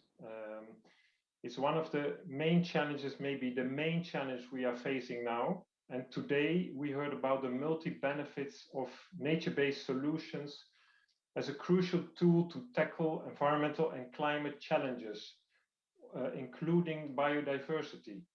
They have an enormous potential to reduce such impacts while simultaneously providing environmental, social, and economic benefits and helping build resilience. I quote John Bell, the Healthy Planet Director of DG Research and Innovation from the European Commission. Science is clear on what needs to be done, but it is time to scale up and step up the implementation of nature-based solutions and deliver innovation and demonstration of nature-based solutions across policy, business, and civil society. I believe that has been confirmed today from all of the speakers. And also we have heard about a very interesting knowledge platform where we can find a lot of information on networknature.eu and other platforms with information. The presentations will be shared, so there's lots of homework to do if it comes to bringing up knowledge to the highest level possible as at the moment. We also heard today about the various needs, such as trust, quality, cross-sectoral coherence, identified by the key experts to successfully implement nature-based solutions. And the discussion have also highlighted the key role of standardization should play to support European stakeholders in fully benefiting from the multiple benefits of nature-based solutions in both rural and urban areas. It was particularly interesting to understand the synergies and common needs, but also the specific challenges of different areas in the focus area of today on green and blue infrastructure, construction and building, and land use and soil. Some standardization solutions already exist. We have heard today about the IUCN standard, the global standard.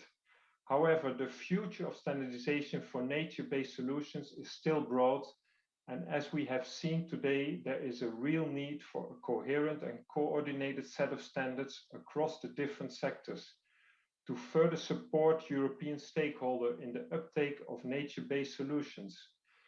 Today also, it looks like a coincidence, but last month an EU report came out on the vital role of nature-based solutions in the nature positive economy.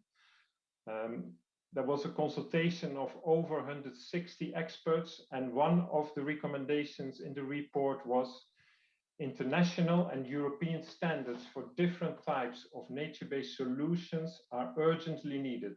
Standards should address all stages of nature-based solutions, planning, delivery, management, monitoring, and sustainability, and be incorporated into procurement processes. I would like to thank all the speakers and the audience for the valuable exchange and input, which will help SEN and SENELEC further develop and coordinate its standardization activities to effectively position European standardization in support of achievement of global climate objectives. We will keep you informed on the progress of the integration of your feedback by relevant SEN and SENELEC groups, and look forward to engaging with you in future discussions on this field. I hope this event will stimulate many of you to reach out to the standardization community. I like to invite all of you from industry, SMEs, academia, from civil society, public authorities, and all relevant experts, including farmers working so long on their own lands, who can contribute to the development of high quality standards for climate in Europe. Reach out to your national standardization organization and join us to make this journey a success. Done some homework yesterday and asked some of my colleagues which standardization groups already exist where nature-based solutions could be incorporated, or maybe some work has been already ongoing. An example is on the European level, the group working on sustainable cities and communities. Another group working on earthworks. There's work going on geotechnical investigation and testing and design, water supply, but also noise reducing devices and barriers. There's standardization going on. We could look to nature-based solutions getting into this area of standardization. Durability of wood and wood-based products, bio-based products. This is just some examples on the European level. On the international level, we could look into bee products. There is a group recently established on biodiversity, but there's also work going on bamboo and rattan. So I would like to say, let's put nature-based solutions into standards and standards into nature-based solution. It's a call for action for all of us that want to make the planet more sustainable. Thank you again for contributing to this successful event, and wish you all a good end of your day. Thank you very much. Thank you, Ronald, for this wrap-up. Now, our event has really reached its conclusion, sadly. But before we say goodbye, though, allow me to thank as well, as Ronald just did, all of you, all our speakers, all our audience, for your attention and for your very interesting input. You really gave us a lot of work to do in the future. So please keep an eye out to see how what we have learned today will be implemented in our standardization activities in the future. Also, just some technical information. The complete recordings of today and the related PowerPoint will be made available soon on the events page on our website. So like the same page where you went to subscribe to the event. In a few days, you will see the links to the registration and the PowerPoint. Of course, I'm talking about the website sensenelec.eu. And if you have any questions, feel free to reach out to us at Sen and Senelec. Thank you, and have a good evening, everybody.